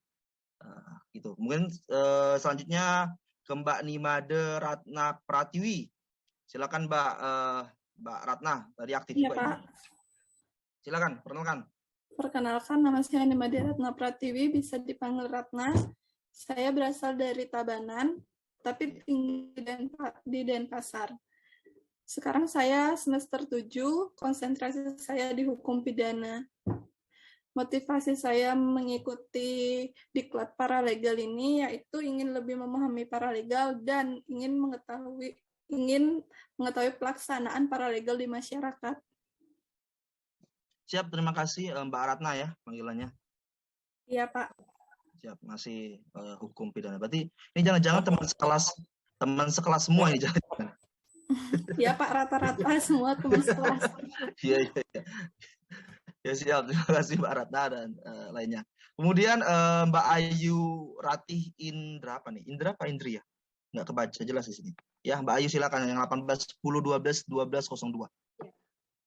Perkenalkan, nama saya Ayu Rate Indra Kusmawati, bisa dipanggil Fatih, dan konsentrasi saya pada bidang hukum pidana. Dan saat ini sedang dalam semester 7. Habis. Lalu untuk motivasi saya mengikuti paralegal untuk mengasah keterampilan saya di bidang hukum melalui paralegal ini. Siap. Terima kasih Mbak Rati. Sudah ini juga berarti ya, sudah mulai sempro apa? Di sana namanya masih sempro, seminar proposal sudah? Belum? Sudah. Sudah. Semester 7 sudah juga kan? Sudah Ya, bisa sudah. kan? Ya. Oke, siap. Terima kasih Mbak Rati. Ya. Kemudian kita ke Mas Imade Satyadi Guna Wira apa tuh? Ya, kebaca ya. Wirawan. Silakan Mas. Ya Mas. Siap. Perkenalkan, nama saya Imade Satyadi Guna Wirawan. Ya. Bisa dipanggil Deadi. Deadi. Asal Kabupaten Karangasem, Kota Melapura. Motivasi saya mengikuti paralegal untuk mengetahui dan mempelajari lebih dalam mengenai advokasi di masyarakat. Itu aja Mas. Siap. Semester 7 juga? Pidana juga? Ya Mas. Oh, masih pidana ya. Oh, ini benar-benar sekelas ini semua.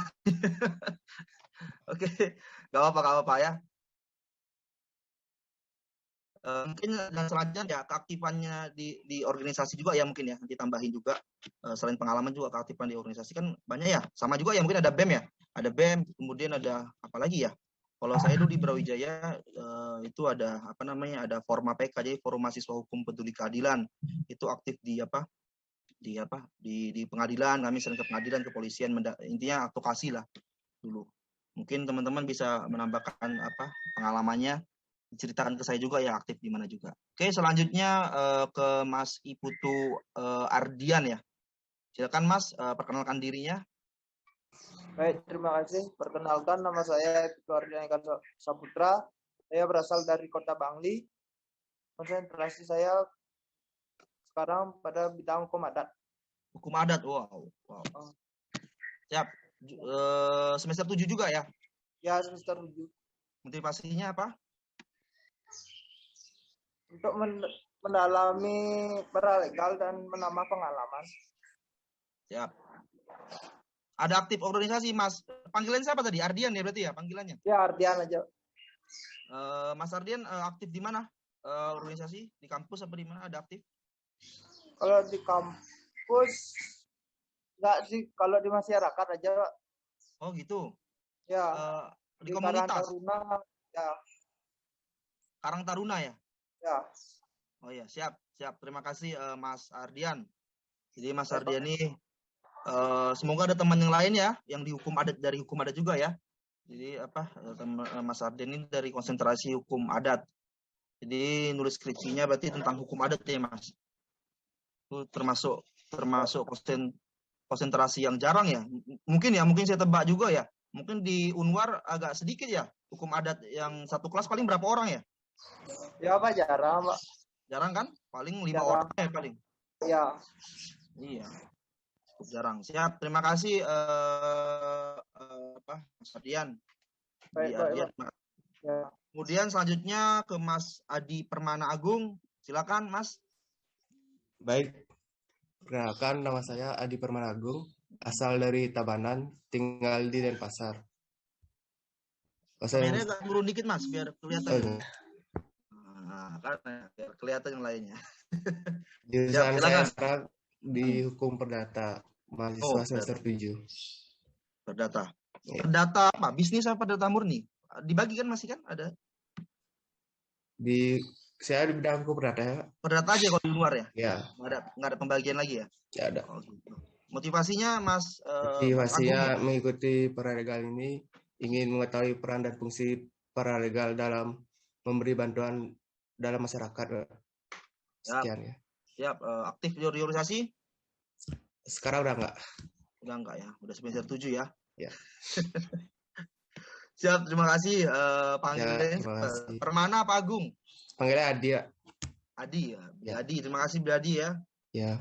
Kemudian selanjutnya Niluh Gede Novianti ini udah tadi ya? Belum kan? Oh ya belum, sorry. Novi yang atas tadi ya? Ini Putu Penovi itu Novi juga panggilannya ya. Kalau Niluh Gedip Novianti, silakan ini. Iya, Nama Pak. panggilannya apa? Panggilannya apa? Selamat siang, saya memperkenalkan diri saya. Ya. Nama saya Nilo Gede Novianti, saya semester 7 dari Kabupaten Karangasem. Konsentrasi saya saat ini hukum pidana. Motivasi saya mengikuti paralegal dalam hal ini untuk mengetahui bagaimana pengimplementasian hukum di masyarakat sebagai saya calon yang mengikuti peserta paralegal saat ini, bagaimana kita dalam pemberian hukum dan pendampingan kepada masyarakat, dengan pemberdayaan masyarakat dalam ilmu hukum. Siap. Panggilannya apa panggilannya? Lode aja. Lode. Siap, Mbak Lode. Aktif juga di organisasi? Sempat, tapi sekarang sudah tidak. Apa dulu aktifnya? WMCC. Apa itu? Warma Dewa Moodcourt Community. Oh, Moodcourt. Ya, siap. Berarti hukum acara udah ngelotok banget ya. Udah jago banget ini. Pernah ikut kompetisi, Mbak? Ikut kompetisi MCC? Oh, tidak. Karena sudah setengah perjalanan langsung mengundurkan diri. Ya, siap. Terima kasih Mbak Lude ya. Kemudian selanjutnya ini di sini urutan saya Mas Igede Eka. Ya, silakan Mas 18 10 12 12 31. Baik, terima kasih atas waktunya. Perkenalkan, nama saya Igede Eka Surya Pramana, bisa dipanggil Eka. Eka ya. Siap. Saya Silakan, tinggal Mas. di Kabupaten Badung, Bali.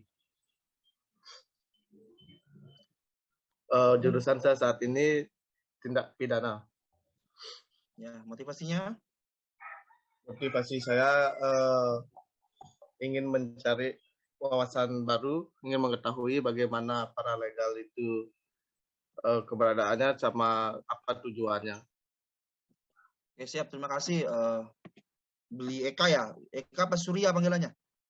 Eka. Eka ya. Terima kasih Mas Eka. Udah semester 7 juga berarti ya? Ya. 7 dan sekelas juga nih pidana. Ya. Teman-teman kelas nggak apa. Ada ketua kelasnya ada sini. Kalau hukum pidana, apa namanya? Ketua konsentrasi, ketua jurusan ada? Ikut nggak? Nggak ikut ya?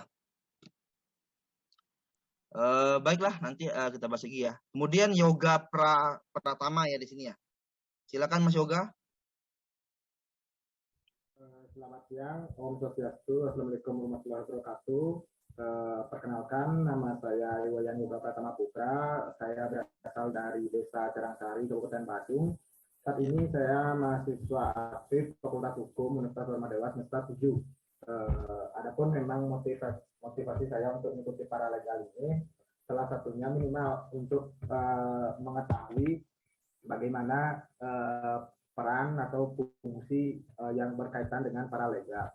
Kemudian minimal hak-hak saya sebagai subjek hukum orang tidak adanya ketimpangan, tidak diinjak. Saat ini saya lebih konsentrasi ke dalam ilmu hukum pemerintahan. Iya, siap. HTN berarti ya? Ya, HTN. Siap. Terima kasih.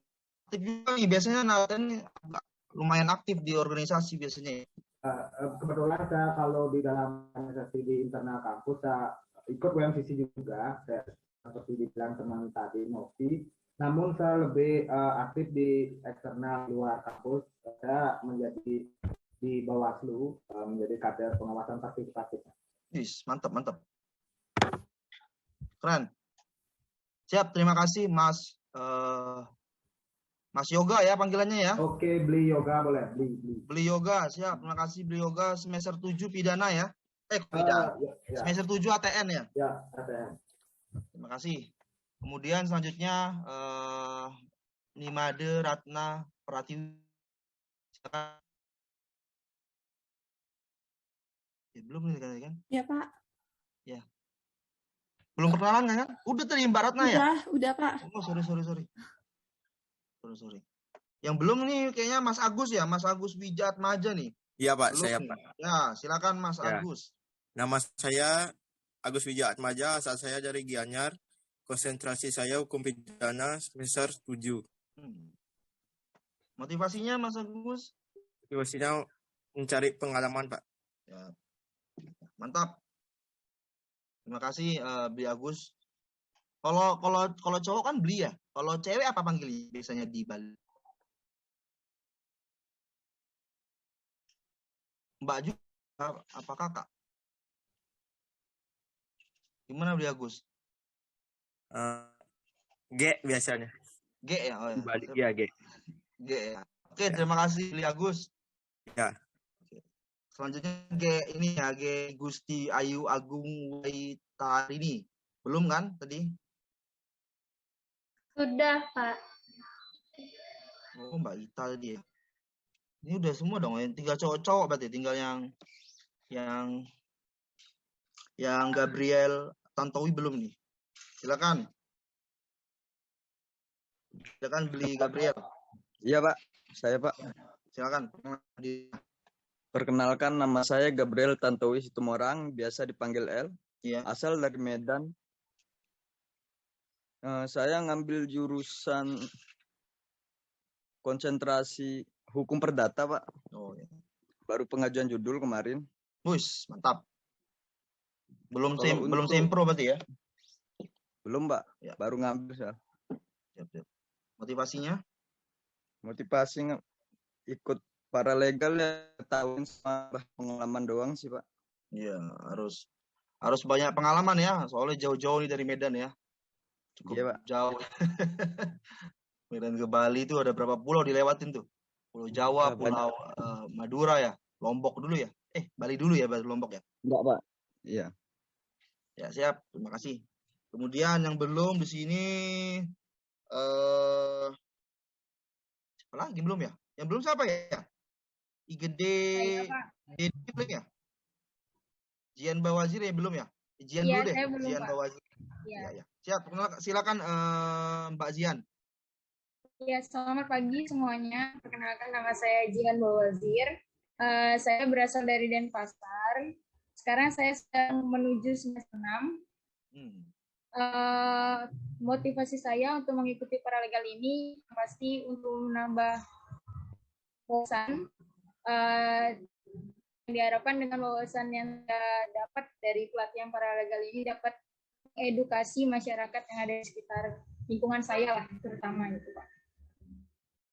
Terima kasih. Terima kasih Mbak. Panggilnya Mbak Zian ya. Mbak Zian Ya. dari Denpasar. Dari Unwar juga berarti ya. Cuman beda semester aja ya. Ini angkatan 2019 berarti ya. Iya. Rencana mau ambil konsentrasi apa Mbak Zian?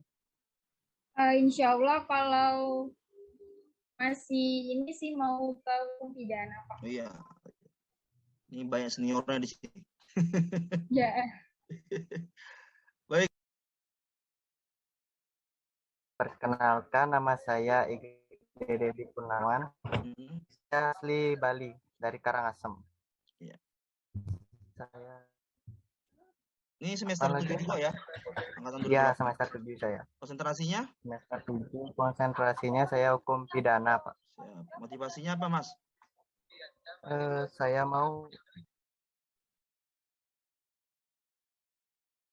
di mute suaranya, Mas. Saya motivasinya untuk mencari pengalaman, Pak.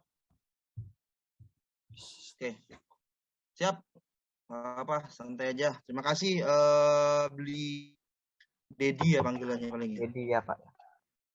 Terima kasih, Pak. Ini cukup luar biasa ini ya. Apa namanya? Semangat sambil kerja sambil ikut iklat nih. Ini jarang-jarang nih. Jadi kita harus apresiasi yang setinggi-tingginya ke Beli Dedi dan semoga benar-benar bermanfaat untuk Beli Dedi ya. Siapa lagi yang belum kenalan? Sudah semua ya? Ya, sudah semua kan? Nggak ada yang terlewatin kan?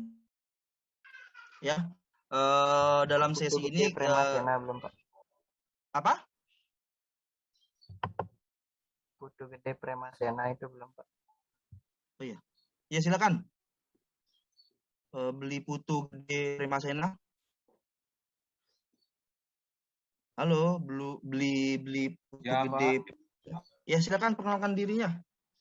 Pak, perkenalkan nama saya Budi Premasena, Ya. asli Denpasar. Ya. semester 7.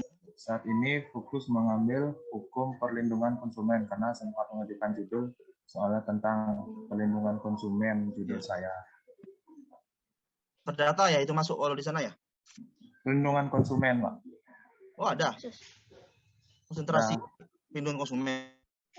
Ada. Oh, siap. Motivasinya beli Premasena? Motivasinya untuk tetap semangat dan tidak mudah menyerah. Siap. Selalu semangat ya. Ya. Siap. Ini nggak bisa dinyalain kameranya, beli. Ya Pak, soalnya lagi di. Oh. Ini Pak, lagi ramai di rumah. Oh ya apa? Saya harap yang lain nyalain aja ya, kecuali lagi di rumah pacar ya, apa-apalah. Di off kamera kan nggak enak ya kelihatan ya. Atau mungkin lagi di tempat yang ya bahaya lah kalau terekam ya. Ya Pak. Lagi kan musim hujan, ditambah kita harus menjaga jarak ya, yang lainnya. Tapi kan kalau pacar kan nggak bisa jaga jarak kayak biasanya kalau mahasiswa ini ya. Iya. Santai aja kita ya. Mungkin saya sharing dulu ya. Tapi yang lain tetap on aja. Kita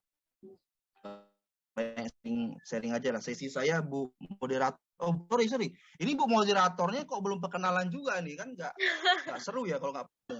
Masa moderator kita nggak perkenalan dulu. Silakan Bu moderator, harus perkenalan juga ini. Harus jelas juga perkenalan. Saya dapat privilege yang luar biasa nih dari Pak Habibie. Ya, silakan Bu moderator. Terima kasih Pak Habibie. Harus lebih banyak yang dikenalkan daripada yang lain ini ya. Oke, baik. Mungkin singkat karena kita mau langsung ke materi. Nama saya Vika Chandra Arpiani. Bapak bisa panggil saya Vika, teman-teman juga bisa panggil saya Vika. Kebetulan saya mahasiswi juga, Bapak. Oh, di mana? Di mana? Saya mahasiswi Fakultas Hukum Universitas Islam Riau. Di Riau sekarang di Pekanbaru. Benar, Bapak. Saya di Riau. Apa, Mbak Vika? Saya angkatan 2018. Sama seperti teman-teman angkatan sekarang semester 7 menuju semester 8. Iya, kalau bisa minimal semester 8 lah ya. Iya, siap Bapak. Konsentrasinya apa Mbak Vika? Konsentrasi saya hukum pidana. Oke, siap. Sama ya. Ini Mbak Vika nih belum pernah ikut Diklat Paralegal tapi udah jadi moderator Diklat Paralegal ya? Apa jangan-jangan kemarin namanya dimasukin ke Sitbankum ya? Iya Bapak izin. Gimana tadi? Sudah belum pernah ikut Diklat Paralegal kan, Mbak Vika? Saya sudah ikut Diklat Paralegal di tahun 2021. Iya, di 2021. Yang diadain yang mana ya? Yang waktu itu nasional, Bapak. Pimpinan pusat. Iya. Mohon izin Pak Habibie, jadi kita pernah gelar itu secara nasional, itu pimpinan pusat semua penyelenggaranya karena belum ada Permenkumham nomor 3 tahun 2021 Januari. Jadi di Januari 2021. Tanggal 6, 7, 8 Januari 2021. Itu secara nasional semuanya Zoom online kurang lebih ada sekitar 456 peserta. Total 1.000 Ibu. 1.000 peserta. 3 gelombang. Tapi Zoom ya? Iya Bapak, benar. Ya itu tadi Pak Habibie saya kan sampaikan belum ada Juknis Permenkumham nomor 3 tahun 2021. Nah, begitu Juknis ini keluar kan di bulan Juli akhir 2021. Makanya kita bikin kelas-kelas ya seperti yang diberlakukan sekarang ini Pak Habibie. Sekarang ini kan udah untuk Warma Dewa, Fakultas Hukum Warma Dewa ini udah angkatan yang kedua. Angkatan kedua ini baru kita berlakukan seperti Permen 321. Itu mohon izin Pak. Orang angkatan sebelumnya aja, ya siap Bu Erlin. Angkatan sebelumnya aja 150-an kalau nggak salah waktu itu ya. 160 Pak. 160 iya. Yaitu waktu itu memang belum pedoman, belum kita publish ya. Siap, terima kasih Bu dosen. Ini kalau Bu dosen nggak usah perkenalan ya, udah pada kenal semua Ibu Erlin. Sering ketemu di BPHN nanti. Iya, siap. Terima kasih Bu Erlin, Mbak Vika sebagai moderator. Kita langsung sesi aja ya. Kita sesinya kalau saya sih lebih suka sesi santai saja karena saya juga pernah jadi mahasiswa ya. Jadi saya pernah jadi mahasiswa sama kayak teman-teman semua. Saya juga pernah aktif organisasi, tapi juga saya juga aktif di tongkrongan. Jadi ini pesan yang sangat penting untuk kita semua ya. Jadi kita harus aktif di kelas, kita aktif di organisasi, dan kita juga harus di tongkrongan. Artinya biar ya jangan cupu-cupu ya gaul lah ya. Jadi harus seimbang. Kita benar-benar hidup di mahasiswa ini harus imbang, ambil peran kita sebagai mahasiswa karena itu sangat banyak. Kalau memang ada kesempatan untuk belajar seperti di Diklat Paralegal ini ambil, apalagi penyelenggaranya kan Fakultas Hukum Warmadewa bersama dengan Posbaku Madin ya. Ini salah satu peradin juga ya. Ini salah satu OB yang kemarin bahkan dapat penghargaan kemarin di BPHN dari Menteri Hukum dan HAM langsung kan. Siap. Jadi ini emang jadi bukan bahasanya ya bukan kaleng-kaleng ya. Ini OBH bukan kaleng-kaleng. Jadi teman-teman bisa nanti kalau saya harap sih setelah ini masuk di Posbaku Madin, tergantung ya cabangnya di mana, nanti bisa aktif di situ. Kemudian tidak hanya sampai di sini kan teman-teman nanti kan ada berjenjang ya, setelah lulus nanti mau mungkin pengen aktif di dunia hukum ya monggo silakan. Di dunia hukum ada banyak ya, bisa jadi advokat, bisa teman-teman jadi paralegal, mungkin bisa jadi hakim juga bisa, nanti ada penerimaan ya hakim, jaksa dan sebagainya. Silakan saja, nggak masalah ya.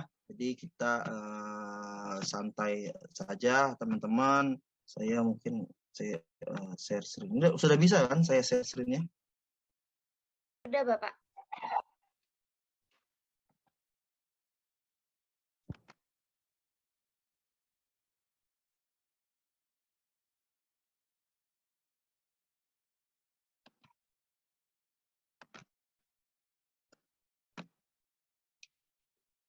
Sudah nampil belum? Belum ya?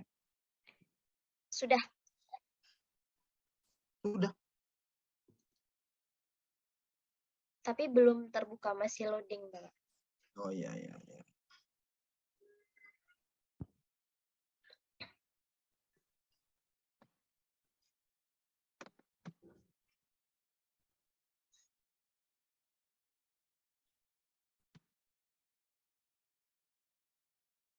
Sudah muncul?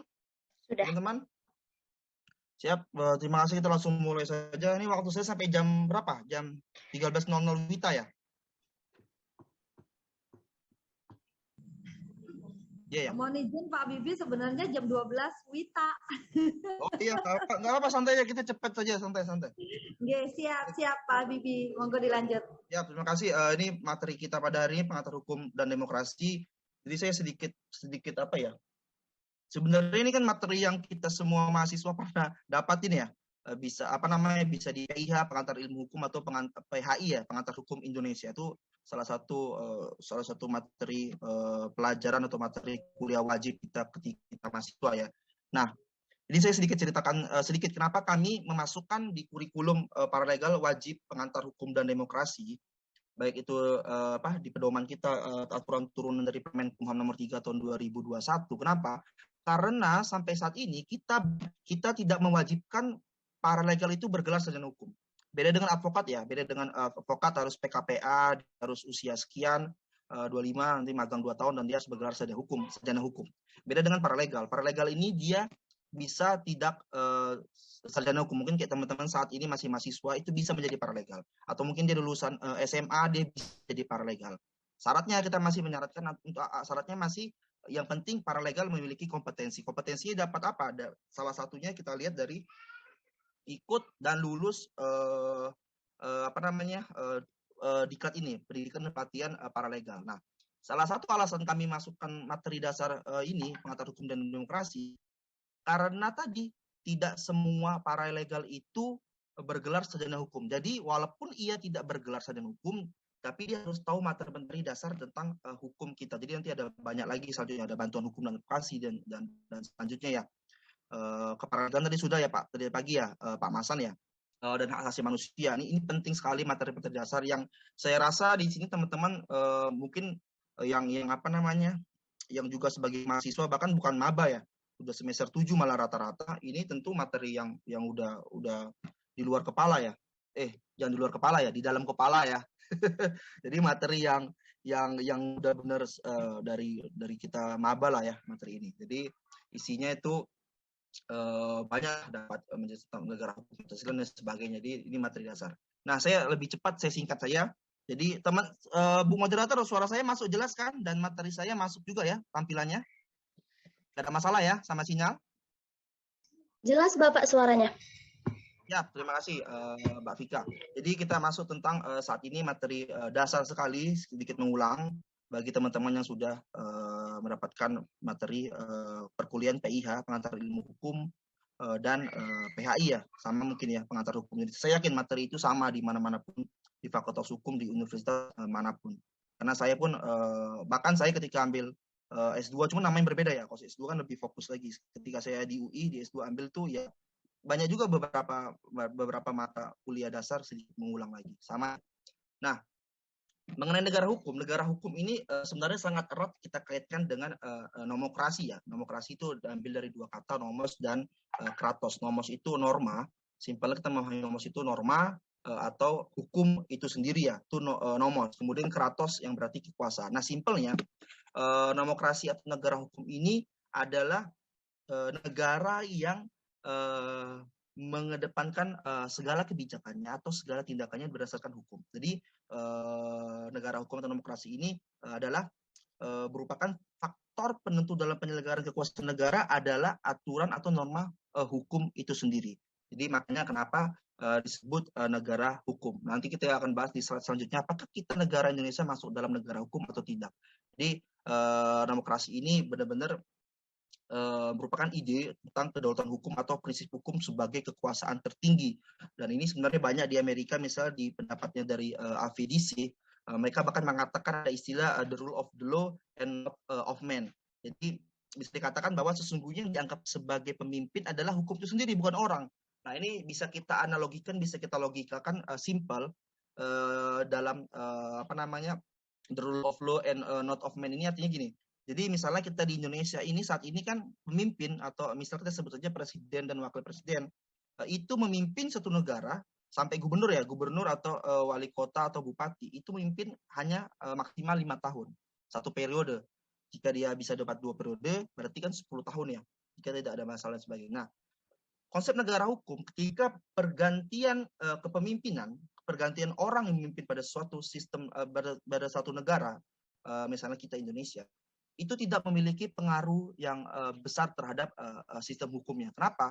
Karena kalau dia merupakan negara hukum, pergantian orang ini tidak memiliki pengaruh yang sangat signifikan ya dalam sistem hukumnya. Kenapa? Karena dia menempatkan hukum sebagai supremasi, sebagai supremasi of law ini benar-benar ditempatkan di negaranya. Nah, itulah yang mengatakan, dan itulah ada salah satu makanya di luar negeri itu di Amerika mengatakan bahwa the rule of law and not of man. Jadi yang memimpin suatu negara itu adalah hukum, bukan orang. Jadi orang tuanya, jadi orang atau pemimpin di negara tersebut hanya menjalankan perintah dari hukum dalam suatu negaranya tersebut.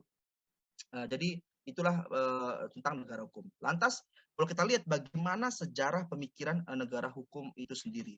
Nah, sebenarnya sejarah pemikiran negara hukum ini bukan hal yang baru ya, bukan hal yang baru muncul 2000-an, tahun 2000-an atau baru banget lah, bukan muncul sejaman dengan zaman TikTok ya, zaman TikTok, YouTube dan sebagainya, bukan. Jadi zaman dulu banget sudah muncul.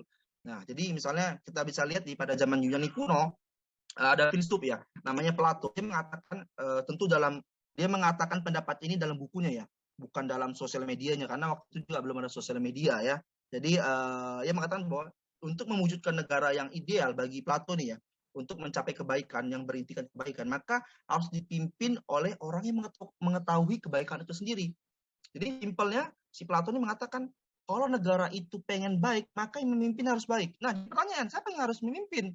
Nah, Plato mengatakan dalam bukunya tadi di Republik, dia mengatakan yang memimpin adalah the philosopher king atau seorang filsuf atau seorang filosof atau seorang raja.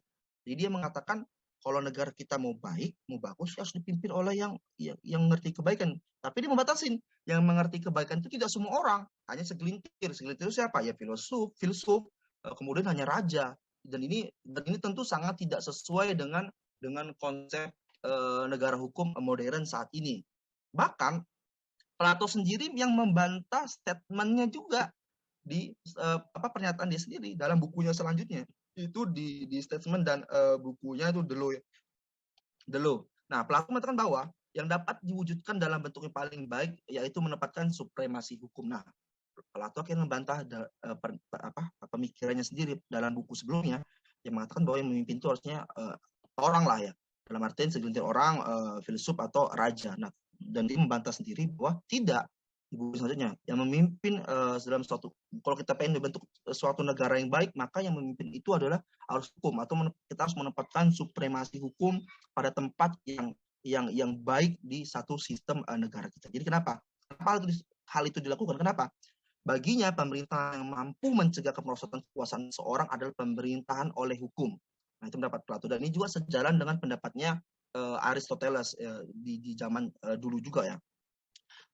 Yang mengatakan bahwa untuk mencapai kehidupan yang paling baik bagi Aristoteles nih ya, the best life possible yang dapat dicapai adalah dengan supremasi hukum. Nah, ini sejalan dengan pendapat Plato yang dalam buku berikutnya mengatakan bahwa hukum harus ditempatkan dalam supremasi yang dalam satu sistem negara kita harus dijadikan supremasi of law. Jadi biar apa? Hukum itu baginya adalah suatu wujud kebijaksanaan kolektif warga negara. Jadi baginya itu hukum itu harus kenapa harus hukum yang dijadikan supremasi? Kenapa? Karena hukum itu dibuat dalam kolektif oleh warga negara. Kalau saat ini kita kolektif itu bisa diwakilkan ya oleh anggota parlemen kita, anggota dewan kita di DPR, itu salah satu bentuk. Kenapa bentuk keterwakilan dari masyarakat? Kenapa? Karena ia dipilih langsung oleh rakyat. Nah, dan ini sehingga peran warga bagi Aristoteles, sehingga peran warga negara ini diperlukan dalam pembentukannya hukum itu sendiri. Makanya kenapa Aristoteles juga mengatakan bahwa negara yang berlandaskan atas hukum itu yang terbaik baginya. Biar apa ya? Yang mencapai kehidupan kita yang paling baik lah dalam menurutnya Aristoteles. Baik, selanjutnya bagaimana konsep negara hukum di Indonesia? Nah, ini jadi pertanyaan yang cukup baiklah, dan saya yakin teman-teman kita lagi-lagi mengulang ya materi-materi dasar kita. Nah, kalau kita lihat sebelum di amandemen, sebenarnya konsep negara hukum ini ada di sebelum amandemen, tapi di bagian di penjelasan di Undang-Undang Dasar kita.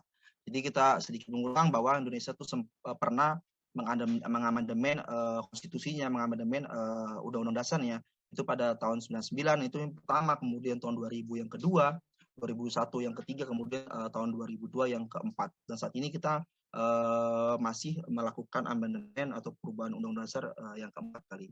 Nah, mengenai negara hukum, seingat saya sih amandemen kedua pada tahun 2000 waktu itu memasukkan pada pasal 1 ayat 3 dalam amandemen itu ya, yang menyatakan bahwa negara Indonesia adalah negara hukum, dan itu masuk pada amandemen kedua waktu itu. Jadi kita di negara Indonesia ya, gagasan negara hukum itu benar-benar dibangun dengan suatu sistem yang fungsional dan berkeadilan. Sistem itu harus dibangun mulai dari lawmaking-nya, pembuatannya.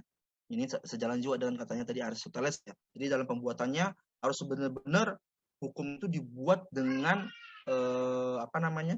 yang buat jelas ya, keterwakilan dari masyarakat ya. Kemudian dia juga, jadi bisa jadi ya dia mewakili masyarakat, tapi belum tentu aspirasi itu masuk, atau aspirasi itu dia membawa aspirasi masyarakat. Makanya penting lawmaking ini, pembuatan hukum ini, dia mewakili masyarakat, tapi dia juga membawa aspirasi itu dalam pembentukan hukum. Jadi makanya gagasan negara hukum ini harus kita lihat dari lawmaking-nya, baik itu pembentukannya.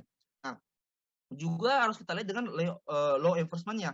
Dan percuma kita membuat hukum yang sangat baik di tulisan, dalam artian di peraturan perundang-undangannya, lawmaking-nya ya, kita buat bagus pembuatannya, sempurna lah, tapi ternyata di law enforcement-nya itu ibaratnya kalau kata masyarakat sekarang itu tajam ke bawah tumpul ke atas. Jangan sampai hukum itu dibuat bagus banget peraturan perundang-undangan, tapi penegakannya itu level ya bahasanya ya, bahasa simpelnya. Nah, itu jangan itu bukan hal yang kita idamkan. Jadi hal yang kita idamkan adalah bagaimana lawmaking dan law enforcement-nya itu berjalan bersama menjadi bagus. Itu lawmaking bagus dan law enforcement bagus. Itulah yang kita idamkan dengan negara hukum. Nah, dan lagi-lagi di Indonesia ini punya kekhasan, punya kekhususan yang tidak dimiliki negara manapun. Dan ini adalah merupakan kebanggaan kita. Apa? Negara kita, negara hukum yang berdasarkan Pancasila. Makanya kita sering dengar apa? Pancasila adalah sumber dari segala sumber hukum. Itu harus diingat ya. Itu harus kita ingat bersama bahwa Pancasila adalah sumber dari segala sumber hukum negara. Dan ini merupakan jadi ketika membuat aturan hukum negara, kita harus berpedoman pada Pancasila. Dan ini merupakan suatu, saya bisa katakan, masterpiece-nya para founding fathers kita, founding people kita, para pendiri bangsa kita, yang berhasil membuat suatu yang kekhasan kita lah Indonesia, Pancasila. Jadi di situ ada 5 dasar yang teman-teman bahkan hafal sejak zaman SD, dan saya harap kita tidak hanya hafal, tapi kita benar-benar mencerminkan kehidupan kita sehari-hari. Jadi Pancasila lebih dipahami sebagai negara hukum yang berdasarkan cita-citanya pada apa yang dikandung pada Pancasila itu. Jadi Pancasila itu menjadi dasar falsafah negara yang melahirkan cita hukum atau resai dan dasar sistem hukum tersendiri sesuai dengan jiwa bangsa Indonesia. Jadi Pancasila ini benar-benar cerminan kita sesuai dengan keadaan kita. Jadi walaupun ini dibuat oleh para pendahulu kita ya pada zaman awal-awal kemerdekaan kita, tapi ingat, Pancasila pun tidak terbantahkan sampai saat ini. Artinya kita masih bersepakat sampai saat ini. Jadi Pancasila itu bukan hanya modus vivendi atau kesepakatan luhur para pendiri bangsa, tapi juga sampai saat ini terbukti apa?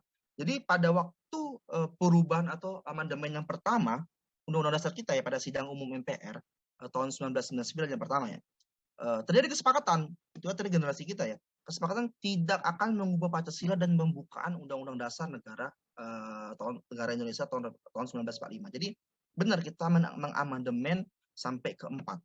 Tapi ingat, pas di sidang umum MPR itu semuanya sepakat tahun 1999. Kita tidak akan mengubah Pancasila dan pembukaan. Jadi kita hanya mengubah batang tubuhnya. Jadi pasal-pasalnya kita tambahin yang agar memasukkan pasal-pasal yang lebih baik, termasuk yang sangat berpengaruh itu adalah pembatasan kekuasaan presiden ya. Jadi salah satu dulu reformasi ya, salah satu yang itunya bagaimana kita pembatasan